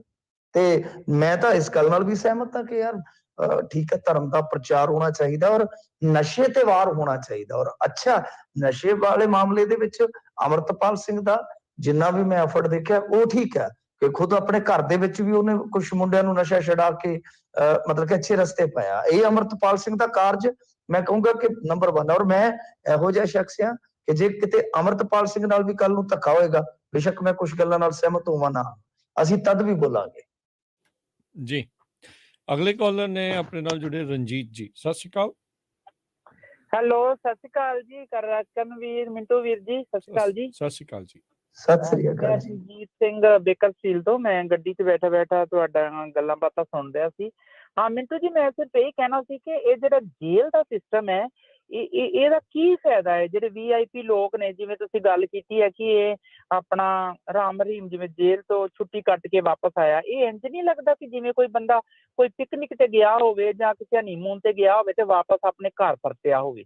ਕਿਉਂਕਿ ਜੇਲ੍ਹਾਂ ਜਿਹੜੀਆਂ ਨਾ, ਉਹ ਕਿਸੇ ਟਾਈਮ ਤੇ ਉਹ ਇਸ ਤਰ੍ਹਾਂ ਹੁੰਦਾ ਸੀ ਕਿ ਇੱਕ ਘੜੇ 'ਚ ਪਾਣੀ ਮਿਲਦਾ ਹੁੰਦਾ ਸੀ ਤੇ 2 ਟਾਈਮ 2 ਸੁੱਕੀਆਂ ਰੋਟੀਆਂ ਮਿਲਦੀਆਂ, ਰੱਜ ਕੇ ਵੀ ਨਾ ਮਿਲਦੀ, ਤਾਂ ਕਿ ਬੰਦੇ ਨੂੰ ਤਕਲੀਫ ਹੋਵੇ ਕਿ ਉਸਨੂੰ ਸਜ਼ਾ ਹੋਈ ਹੈ ਨਾ। ਅੱਜ ਕੱਲ੍ਹ ਇਹ ਕਾਹਦੀਆਂ ਜੇਲ੍ਹਾਂ ਨੇ? ਇਹ ਰਾਜਕਰਨਵੀਰ ਨੂੰ ਪਤਾ। ਈਵਨ ਇੱਥੇ ਇਕੱਲੇ ਇੰਡੀਆ ਪੰਜਾਬ ਦੀ ਨਹੀਂ ਗੱਲ ਕਰਦੇ, ਇੱਥੇ ਅਮਰੀਕਾ ਦੇ ਵਿੱਚ ਵੀ ਮੈਂ ਬੇਕਰਫੀਲਡ ਸਟੋਰ ਚਲਾਉਣਾ ਹੈ। ਸਟੋਰ ਦੇ ਬਾਹਰ ਆਵਾਰਾ ਲੋਕ ਹੋਮਲੈਸ ਜਿਹੜੇ ਤੁਰੇ ਫਿਰਦੇ ਆ ਨਾ, ਉਹਨਾਂ ਦੀ ਜੇ ਕਿਤੇ ਪੁਲਿਸ ਨੂੰ ਸ਼ਿਕਾਇਤ ਕਰੀਏ ਨਾ ਤਾਂ ਉਹਨਾਂ ਨੂੰ ਚਾਅ ਚੜ ਜਾਂਦਾ। ਉਹਨਾਂ ਨੂੰ ਇਹ ਕਿ ਠੰਡ 'ਚ ਰਹਿਣ ਨੂੰ ਥਾਂ ਨਹੀਂ ਹੈ, ਕਿ ਸਾਨੂੰ ਤੇ ਕਿਤੇ ਫੜ ਕੇ ਅੰਦਰ ਕਰਨ ਤੇ ਸਹੀ, ਪਰ ਉਹ 24 ਘੰਟੇ ਬਾਅਦ ਛੱਡ ਦਿੰਦੇ ਨੇ। ਸੋ ਇਹਨਾਂ ਜੇਲ੍ਹਾਂ ਦਾ ਮੈਂ ਤਾਂ ਨਹੀਂ ਸਮਝਦਾ ਕੋਈ ਵੀ ਫਾਇਦਾ। ਜਿਵੇਂ ਤੁਸੀਂ ਵੀ ਕਿਹਾ ਸੀ ਕਿ ਮੋਰੇ ਸਈਆਂ ਭਾਈ ਕੋਤਵਾਲ ਤੋਂ ਮੋਏ ਡਰ ਕਾਏਗਾ, ਮੈਂ ਤੁਹਾਡੀ ਗੱਲ ਨਾਲ ਬਿਲਕੁਲ ਸਹਿਮਤ ਹਾਂ। ਤੇ ਪਰ ਇਹ ਕੋਈ ਸਜ਼ਾ ਨਹੀਂ ਲੱਗਦੀ। ਜਿਹੜੇ ਲੋਕਾਂ ਦਾ, ਕਈ ਲੋਕ ਇਹੋ ਜਿਹੇ ਵੇਖ ਰਹੇ ਜਿਹਨਾਂ ਦੀ ਰੰਨ ਨਹੀਂ ਕੰਨ ਨਹੀਂ, ਉਹਨਾਂ ਨੂੰ ਜੇਲ੍ਹ 'ਚ ਬਹਿਣ ਤੇ ਘਰ ਬਹਿਣ 'ਚ ਕੀ ਫਰਕ ਪੈਂਦਾ ਜੇ ਇੰਨੀਆਂ ਸਹੂਲਤਾਂ ਮਿਲਦੀਆਂ ਹੋਣ ਤੇ। ਥੈਂਕ ਯੂ ਹਾਂਜੀ, ਜੀ, ਇਹੀ ਮੇਰੀ ਗੱਲ ਸੀ। Thank you Ranjit. ਨਹੀਂ ਸਰ, ਇਹ ਸਾਰੀਆਂ ਸਹੂਲਤਾਂ ਸਾਰੇ ਲੋਕਾਂ ਨੂੰ ਨਹੀਂ ਜੇ ਮਿਲਦੀਆਂ। ਉੱਥੇ ਬੜਾ ਬੁਰਾ ਹਾਲ ਜੇ, ਜਿਵੇਂ ਤੁਸੀਂ ਦੱਸਿਆ ਪਾਣੀ, ਮਤਲਬ ਕਿ ਉੱਥੇ ਤੇ ਮੈਂ ਹੁਣ ਤੁਹਾਨੂੰ ਕੀ ਦੱਸਾਂ ਕਿ ਇਹੋ ਜਿਹਾ ਵੀ ਮਾਹੌਲ ਹੁੰਦਾ ਕਿ ਫਲਸ਼ਾਂ 3 ਨੇ ਤੇ ਮੂਹਰੇ 300 ਬੰਦੇ ਦੀ ਲਾਈਨ ਲੱਗੀ ਆ। ਆਹ ਹਾਲ ਆ। ਇਹ ਤਾਂ ਇਹਨਾਂ ਵਾਸਤੇ ਆ, ਜਿਹੜੇ ਵੱਡੇ ਲੋਕ ਆ ਇਹਨਾਂ ਵਾਸਤੇ ਤੇ ਵਾਕਿਆ ਪਿਕਨਿਕ ਹੈ, ਮੌਜ ਆ। ਪਰ ਜੇ ਤੁਸੀਂ ਕਹੋ ਕਿ ਸਾਰੇ ਇੰਡੀਅਨ ਜਿੰਨੇ ਵੀ ਜੇਲ੍ਹਾਂ ਦੇ ਵਿੱਚ ਰੁਲ ਰਹੇ ਨੇ, ਮੁਸਲਮਾਨ 20-20 ਸਾਲ 25-25 ਸਾਲਾਂ ਬਾਅਦ ਰਿਹਾ ਹੋ ਕੇ ਜਾਂਦੇ ਨੇ ਕਿ ਯਾਰ ਮਤਲਬ ਕਿ ਬੇਦੋਸ਼ੇ 20-20 ਸਾਲ ਉਹਨਾਂ ਦੀ ਕੈਦ ਕੱਟੀ ਜਾਂਦੀ ਹੈ। ਜਾਂ ਆਪਾਂ ਹੋਰ ਵੀ ਦੇਖਿਆ, ਸਾਰੇ ਭਾਈਚਾਰਿਆਂ ਚ ਵੀ ਆ ਜਾਂਦੇ ਨੇ ਕੈਦੀ, ਤਾਂ ਕੈਦੀ ਆ।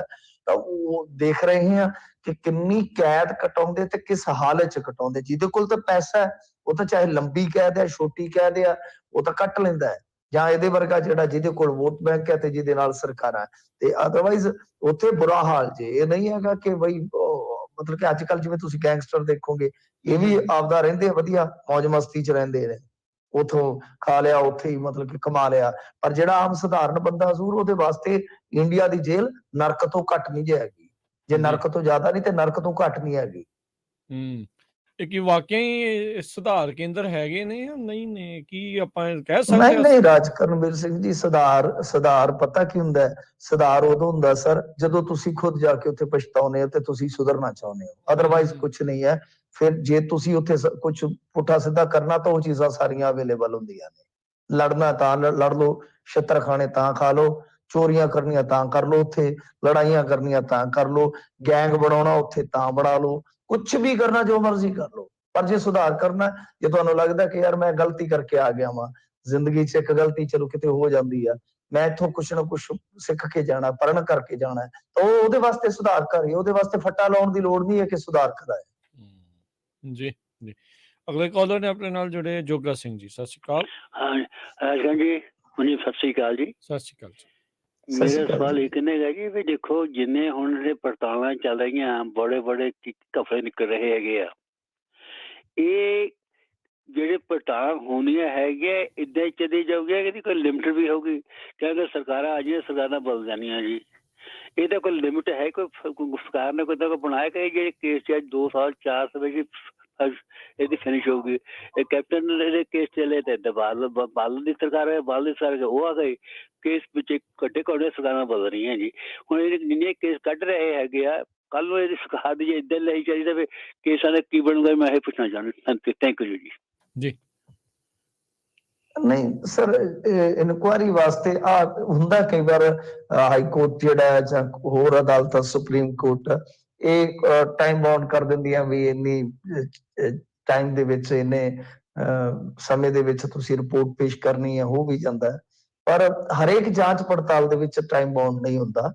ਜਾਂਚਾਂ ਬਹੁਤ ਲੰਮਾ ਸਮਾਂ, ਹੁਣ ਆਪਾਂ ਦੇਖ ਲਈਏ ਤਾਂ ਜੋ 84 ਕਤਲੇਆਮ ਦੀ ਜਾਂਚ, ਅਸੀਂ ਮਤਲਬ ਕਿ ਸੁਰਤ ਨਹੀਂ ਸੀ ਸੰਭਲੇ, ਉਦੋਂ ਤੋਂ ਹੀ ਸੁਣ ਰਹੇ ਆ। ਅੱਜ ਵੀ ਤੁਸੀਂ ਦੇਖੋਗੇ ਤਾਂ SIT ਚੱਲ ਰਹੀ ਹੈ।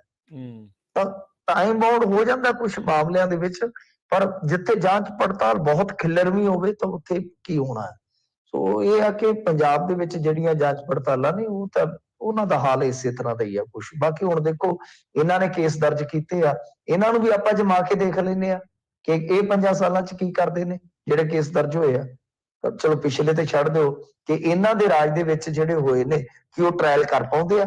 ਟ੍ਰਾਇਲ ਨਾ ਹੋਣ ਦਾ ਇੱਕ ਵੱਡਾ ਕਾਰਨ ਹੋਰ ਵੀ ਆ, ਵੇਲੇ ਸਿਰ ਨਿਆਂ ਨਾ ਹੋਣ ਦਾ। ਸਰ ਇੱਕ ਤੇ ਇਹ ਆ ਕਿ ਅਦਾਲਤਾਂ, ਹੁਣ ਦੇਖੋ ਜੱਜ, ਤੁਸੀਂ ਦੇਖ ਕੇ ਸੋਚ ਕੇ ਦੇਖੋ ਕਿ ਤੁਸੀਂ ਮੰਨ ਲਓ ਜੱਜ ਹੋ, ਤੁਸੀਂ ਕਿਸੇ ਨੂੰ ਸਬੂਤ ਤੋਂ ਬਿਨਾਂ, ਟ੍ਰਾਇਲ ਪੂਰਾ ਕਰਾਏ ਤੋਂ ਬਿਨਾਂ ਥੋੜੀ ਸਜ਼ਾ ਦੇ ਦਿਓਗੇ। ਹੁਣ ਟ੍ਰਾਇਲ ਪੂਰਾ ਕਿੰਨੇ ਕਰਵਾਉਣਾ ਹੈ? ਉਹ ਹੁੰਦਾ ਜਿਨ੍ਹਾਂ ਨੇ ਕੇਸ ਬਣਾਇਆ, ਜਿਨ੍ਹਾਂ ਨੇ ਸਬੂਤ ਇਕੱਠੇ ਕਰਨੇ, ਜਿਨ੍ਹਾਂ ਨੇ ਪੇਸ਼ ਕਰਨਾ ਸਾਰਾ ਰਿਕਾਰਡ, ਤਾਂ ਉਹਨਾਂ ਦੀਆਂ ਗਾਂ ਆਪਦੀਆਂ ਮਜਬੂਰੀਆਂ। ਉਹਨਾਂ ਕੋਲ ਨਫਰੀ ਨਹੀਂ ਹੈਗੀ, ਜਾਂ ਕਹਿ ਲਓ ਕਿ ਉਹਨਾਂ ਦੇ ਕੋਲ ਇਸ ਤਰ੍ਹਾਂ ਦੇ ਇਨਵੈਸਟੀਗੇਟਰ ਜਿਹੜੇ ਆ ਉਹ ਘੱਟ ਹੈ, ਉਹਨਾਂ ਦੀਆਂ ਆਪਣੀਆਂ ਮਜਬੂਰੀਆਂ। ਸੋ ਇਸ ਕਰਕੇ ਇਹ ਅਗਾਂਹ ਸਾਡੇ ਇੱਥੇ ਕਈ ਵਾਰ 3-3 ਮਹੀਨਿਆਂ ਦੀਆਂ 2-2 ਮਹੀਨਿਆਂ ਦੀਆਂ ਸਾਲ 'ਚ ਛੁੱਟੀਆਂ ਵੀ ਆ ਜਾਂਦੀਆਂ ਅਦਾਲਤਾਂ 'ਚ।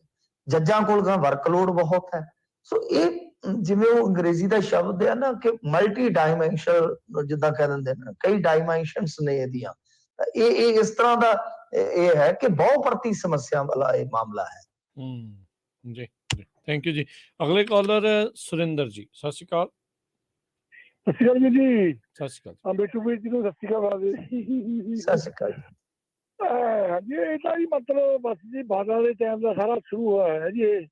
ਅਸੀਂ ਤਾਂ ਜੀ ਆਪਣੇ ਆਪ ਆਪਣੇ 84 ਦੇ ਵਿੱਚ ਮੈਂ ਗਵਾਲੀਅਰ ਤੋਂ ਉੱਧਰੋਂ ਆ ਰਿਹਾ ਸੀਗਾ। ਮੈਂ ਤਾਂ ਖੁਦ ਦੇਖਿਆ ਹੋਇਆ ਹੈ ਆਪਣੇ 84 ਤੋਂ ਬਾਅਦ ਜਿਹੜੇ ਉਹਨਾਂ ਟਾਈਮਾਂ ਦੇ ਵਿੱਚ ਟ੍ਰੇਨ ਲੁੱਟ ਹੋਈ ਸੀਗੀ ਅਤੇ ਆਪਣੀਆਂ ਪੰਜਾਬਣਾਂ ਕੁੜੀਆਂ ਵਿਚਾਰੀਆਂ ਉੱਥੇ ਬਸੀਆਂ ਹੋਈਆਂ। ਅਸੀਂ ਤਾਂ ਸਾਰਾ ਕੁਝ ਦੇਖਿਆ ਹੋਇਆ, ਸਾਨੂੰ ਪਤਾ ਹੀ ਜਿਹੜਾ ਵੀ ਕਿਆ ਹੁੰਦਾ। ਅਤੇ ਮਤਲਬ ਇਹ ਸੁਧਰ ਨਹੀਂ ਸਕਦਾ, ਮੁਸ਼ਕਿਲ ਹੈ ਜੀ, ਬਹੁਤ ਜ਼ਿਆਦਾ ਔਖਾ ਹੈ ਨਾ ਜੀ। ਕਿਉਂਕਿ ਤਾਣੀ ਕਹਿੰਦੇ ਨਹੀਂ ਹੁੰਦਾ ਵੀ ਉਹ ਤਾਣੀ ਉਲਝੀ ਹੋਈ ਹੈ ਨਾ ਜੀ। ਇੱਥੇ ਕਿਹਦੇ ਉੱਤੇ ਆਪਾਂ ਆਸ ਕਰ ਸਕਦੇ ਹਾਂ? ਆਪਾਂ ਆਮ ਆਦਮੀ ਤੇ ਕੀਤੀ ਸੀਗੀ ਬਦਲਾਅ ਦੀ, ਇਹਨਾਂ ਨੇ ਸਾਰਿਆਂ ਨੂੰ ਉਹ ਨਿਖਾਰ ਕੇ ਰੱਖਤਾ ਕੰਮ। ਅਮਰਪਾਲ ਨੂੰ ਨੀਤੀ ਜਾਂਦੀ ਹੈ ਦੁਨੀਆ, ਵੇਖ ਲਓ ਹੈ ਨਾ, ਇੰਨਾ ਵਧੀਆ ਕੰਮ ਕਰ ਰਿਹਾ ਵਿਚਾਰਾ। ਤੇ ਏਦਾਂ ਹੀ ਨਹੀਂ ਕੁਛ ਨਹੀਂ, ਕੋਈ ਕੁਛ ਨਹੀਂ ਕਹੇਗਾ ਜੀ ਅਮਰਤਪਾਲ ਸਿੰਘ ਨੂੰ। ਕੰਮ ਜੇ ਧਾਰਮਿਕ ਮਾਮਲੇ ਜਿਹੜੇ ਹੈਗੇ ਨੇ ਜਾਂ ਕੁਛ ਹੋਰ ਸਮਾਜਿਕ ਕਾਰਜ ਨੇ, ਉਹਨਾਂ ਨੂੰ ਕਰਨ ਤੋਂ ਕੌਣ ਰੋਕੇਗਾ? ਕੋਈ ਗੱਲ ਨਹੀਂ ਹੈ, ਵੱਡੀ ਗੱਲ ਨਹੀਂ ਹੈਗੀ, ਕਰਨਗੇ। ਤੇ ਰਹੀ ਗੱਲ ਜਿਹੜੀ ਇਹ ਆ ਕਿ ਬਈ ਆਹ ਜੋ ਚੱਲ ਰਿਹਾ ਤੁਹਾਡਾ ਇਹ ਜਿਹਨੂੰ ਤੁਸੀਂ ਕਹਿ ਰਹੇ ਹੋ, ਅਸਲ ਦੇ ਵਿੱਚ ਕੀ ਹੈ ਕਿ ਸਮਾਜ ਜਦੋਂ ਤੱਕ ਪੂਰਨ ਤੌਰ ਤੇ ਜਾਗਰਤ ਨਹੀਂ ਹੁੰਦਾ, ਅਸੀਂ ਹੁਣ ਦੇਖ ਰਹੇ ਤੁਹਾਡੇ ਸਾਹਮਣੇ ਆ, ਨਹੀਂ ਮੰਨਦੇ। ਹਾਲੇ ਵੀ ਤੁਸੀਂ ਦੇਖ ਲਓ ਕਿ ਹਾਲੇ ਵੀ ਕਿੰਨੇ ਸਮਰਥਕ ਨੇ ਆਮ ਆਦਮੀ ਪਾਰਟੀ ਦੇ, ਉਹ ਨਹੀਂ ਮੰਨਦੇ। ਮੋਦੀ ਸਰਕਾਰ ਦੇ ਸਮਰਥਕ ਨੇ, ਨਹੀਂ ਮੰਨਦੇ ਉਹ। ਤੁਸੀਂ ਅੱਜ ਦੇਖੋ, ਚਲੋ ਮੈਂ ਤੁਹਾਨੂੰ ਇੱਕ ਹੋਰ ਗੱਲ ਦੱਸਦਾ। ਹੁਣ ਆਪਾਂ ਡਿਸਕਸ਼ਨਸ ਕਰਦੇ ਆ, ਕਾਲਾਂ ਵੀ ਲੈਂਦੇ ਆ, ਬਥੇਰਾ ਕੁਛ ਕਰਦੇ ਆ। ਅਸੀਂ ਹਰੇਕ ਦਾ ਆਪੋ ਆਪਣਾ ਇੱਕ ਨਜ਼ਰੀਆ ਹੈ। ਕੋਈ ਮਤਲਬ ਕਿ ਖਾਲਿਸਤਾਨ ਦੇ ਪੱਖ ਤੋਂ ਸੋਚਦਾ ਹੈ, ਸਿੱਖ ਰਾਜ ਦੀ ਕਲਪਨਾ ਕਰਦਾ, ਖਾਲਸਾ ਰਾਜ ਦੀ ਕਲਪਨਾ ਕਰਦਾ, ਖਾਲਿਸਤਾਨ ਦੀ ਕਲਪਨਾ ਕਰਦਾ, ਕੋਈ ਉਹ ਸਮਾਜਵਾਦ ਦੀ ਕਲਪਨਾ ਕਰਦਾ, ਕੋਈ ਕੁਛ ਹੈ, ਕੋਈ ਕੁਛ ਹੈ, ਕੋਈ ਕਿਸੇ ਦੇ ਆਪਣੇ ਸਿਆਸੀ ਮਤਲਬ ਕਿ ਰੁਚੀਆਂ ਵਾਲੇ ਹੁੰਦੇ ਨੇ ਪੈਮਾਨੇ ਕਿ ਫਲਾਣੀ ਪਾਰਟੀ ਨੂੰ ਕਿਉਂ। ਤੁਸੀਂ ਬਹੁਤ ਰੇਅਰ ਦੇਖਿਆ ਹੋਵੇਗਾ ਕਿ ਕਦੇ ਅਸੀਂ ਇਕਨੋਮੀ ਤੇ ਗੱਲ ਕੀਤੀ ਹੋਵੇ।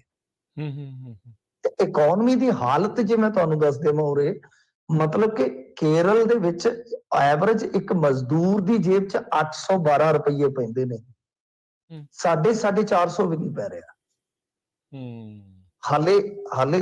ਤੁਸੀਂ ਮਤਲਬ ਕਿ ਯਾਰ ਗੱਲ ਤੇ ਇਹ ਆ ਨਾ ਕਿ ਜੇ ਸਾਡਾ ਇਹ ਜਲੂਸ ਹੀ ਨਿਕਲ ਗਿਆ ਆਰਥਿਕ ਤੌਰ ਤੇ ਕਿ 50% GSDP ਦਾ ਕਰਜ਼ਾ, ਮਤਲਬ ਕਿ ਪੂਰੇ ਇੰਡੀਆ 'ਚ ਨੰਬਰ 1, 50% GDP ਸਾਡੀ ਕਰਜ਼ਾਈ ਹੈ। ਹਿਸਾਬ ਲਾ ਲਓ 6 ਲੱਖ ਕਰੋੜ ਦੀ ਟੋਟਲ ਹੋਏਗੀ, ਉਹਦਾ ਸਾਈਜ਼ ਹੋਏਗਾ। ਮਤਲਬ ਕਿ ਅਸੀਂ ਇਹਨਾਂ ਚੀਜ਼ਾਂ ਚੋਂ ਨਿਕਲ ਹੀ ਨਹੀਂ ਪਾ ਰਹੇ। ਅਸੀਂ ਇੱਧਰ ਨਹੀਂ ਸੋਚ ਰਹੇ ਕਿ ਬਣੇਗਾ ਕੀ ਯਾਰ, ਜਿਹਦੇ ਨਾਲ ਰੋਜੀ ਰੋਟੀ ਚੱਲਣੀ ਹੈ ਉਰੇ। ਤੇ ਤੁਹਾਨੂੰ ਇੱਕ ਹੋਰ ਚੀਜ਼ ਦੱਸ ਦੇਣਾ ਇੰਟਰਸਟਿੰਗ, ਵੈਸੇ ਕੱਲ ਵੀ ਗੱਲ ਕੀਤੀ ਸੀ, ਖੇਤੀਬਾੜੀ 'ਚ ਅਸੀਂ ਪਛੜ ਰਹੇ, 3 ਨੰਬਰ ਤੇ ਚਲੇ ਗਏ ਅਸੀਂ ਇੰਡੀਆ 'ਚ।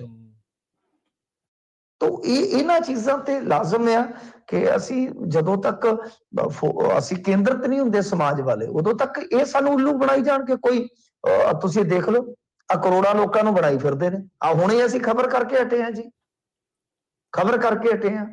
ਮਤਲਬ ਕਿ ਡਿਵੈਲਪਮੈਂਟ ਦੀ ਥਾਂ ਤੇ ਜਿਹੜੇ ਲੋਕ ਗੁਜਰਾਤ ਮਾਡਲ ਦਾ ਜ਼ਿਕਰ ਕਰਦੇ ਆ, ਉਹ ਗੁਜਰਾਤ ਮਾਡਲ ਤੇ ਕਿਸੇ ਨੂੰ ਬਹਿਸ ਦੀ ਚੈਲੰਜ ਜਾਂ ਚੁਣੌਤੀ ਦੇਣ ਦੀ ਥਾਂ ਤੇ ਉਹ ਕਹਿ ਰਹੇ ਨੇ ਕਿ ਪੋਲਰਾਈਜੇਸ਼ਨ ਹੋ ਜਾਵੇ। ਉਹਨਾਂ ਨੂੰ ਪਤਾ ਕਿ ਇੱਥੇ ਉੱਲੂਆਂ ਦੀ ਕਮੀ ਨਹੀਂ ਹੈਗੀ ਉਰੇ। ਜੀ ਨਹੀਂ, ਬਿਲਕੁਲ। ਕਾਫੀ ਜਿਹੜੀ ਇੱਦਾਂ ਦੀਆਂ ਜਿਹੜੀਆਂ ਜਦੋਂ ਸੁਣਦੇ ਆ, ਦੇਖਦੇ ਆ, ਤੇ ਚਿੰਤਾ ਤਾਂ ਜਿਹੜੀ ਆ ਉਹ ਦੂਰ ਬੈਠਾ, ਲਾਗੇ ਬੈਠਾ, ਉੱਥੇ ਬੈਠਾ, ਕਿਤੇ ਵੀ ਬੈਠਾ, ਸਭ ਨੂੰ ਜਿਹੜੀ ਉਹ ਹੁੰਦੀ ਆ ਵੀ ਹੋਣਾ ਕੀ ਆ। ਤੇ ਬਹੁਤ ਬਹੁਤ ਸ਼ੁਕਰੀਆ ਮਿੰਟੂ ਜੀ, ਤੁਸੀਂ ਸਾਡੇ ਨਾਲ ਜੁੜੇ, ਇਹਨਾਂ ਖਬਰਾਂ ਬਾਰੇ ਜਾਣਕਾਰੀ ਦਿੱਤੀਆਂ ਤੇ ਸਰੋਤਿਆਂ ਦੇ ਸਵਾਲਾਂ ਦੇ ਜਵਾਬ ਦਿੱਤੇ। ਅਗਲੇ ਵਾਰੀ ਫਿਰ ਮਿਲਦੇ ਆ ਜੀ। ਮਿਹਰਬਾਨੀ ਜੀ, ਸਤਿ ਸ਼੍ਰੀ ਅਕਾਲ ਜੀ। ਧੰਨਵਾਦ ਜੀ, ਭੁੱਲ ਚੁੱਕ ਲਈ ਮਾਫੀ, ਸਾਰਿਆਂ ਨੂੰ ਸਤਿ ਸ਼੍ਰੀ ਅਕਾਲ ਜੀ। ਸੋ ਤੇ ਪ੍ਰੋਗਰਾਮ ਦੀ ਇੱਥੇ ਸਮਾਪਤੀ ਹੈ। ਮੇਰੇ ਰਾਜਕਨਵੀਰ ਸਿੰਘ ਵੱਲੋਂ ਤੁਹਾਨੂੰ ਸਭ ਨੂੰ ਪਿਆਰ ਭਰੀ ਸਤਿ ਸ਼੍ਰੀ ਅਕਾਲ। ਸੁਣਦੇ ਰਹੋ, ਦੇਖਦੇ ਰਹੋ ਪੰਜਾਬੀ ਰੇਡੀਓ USA।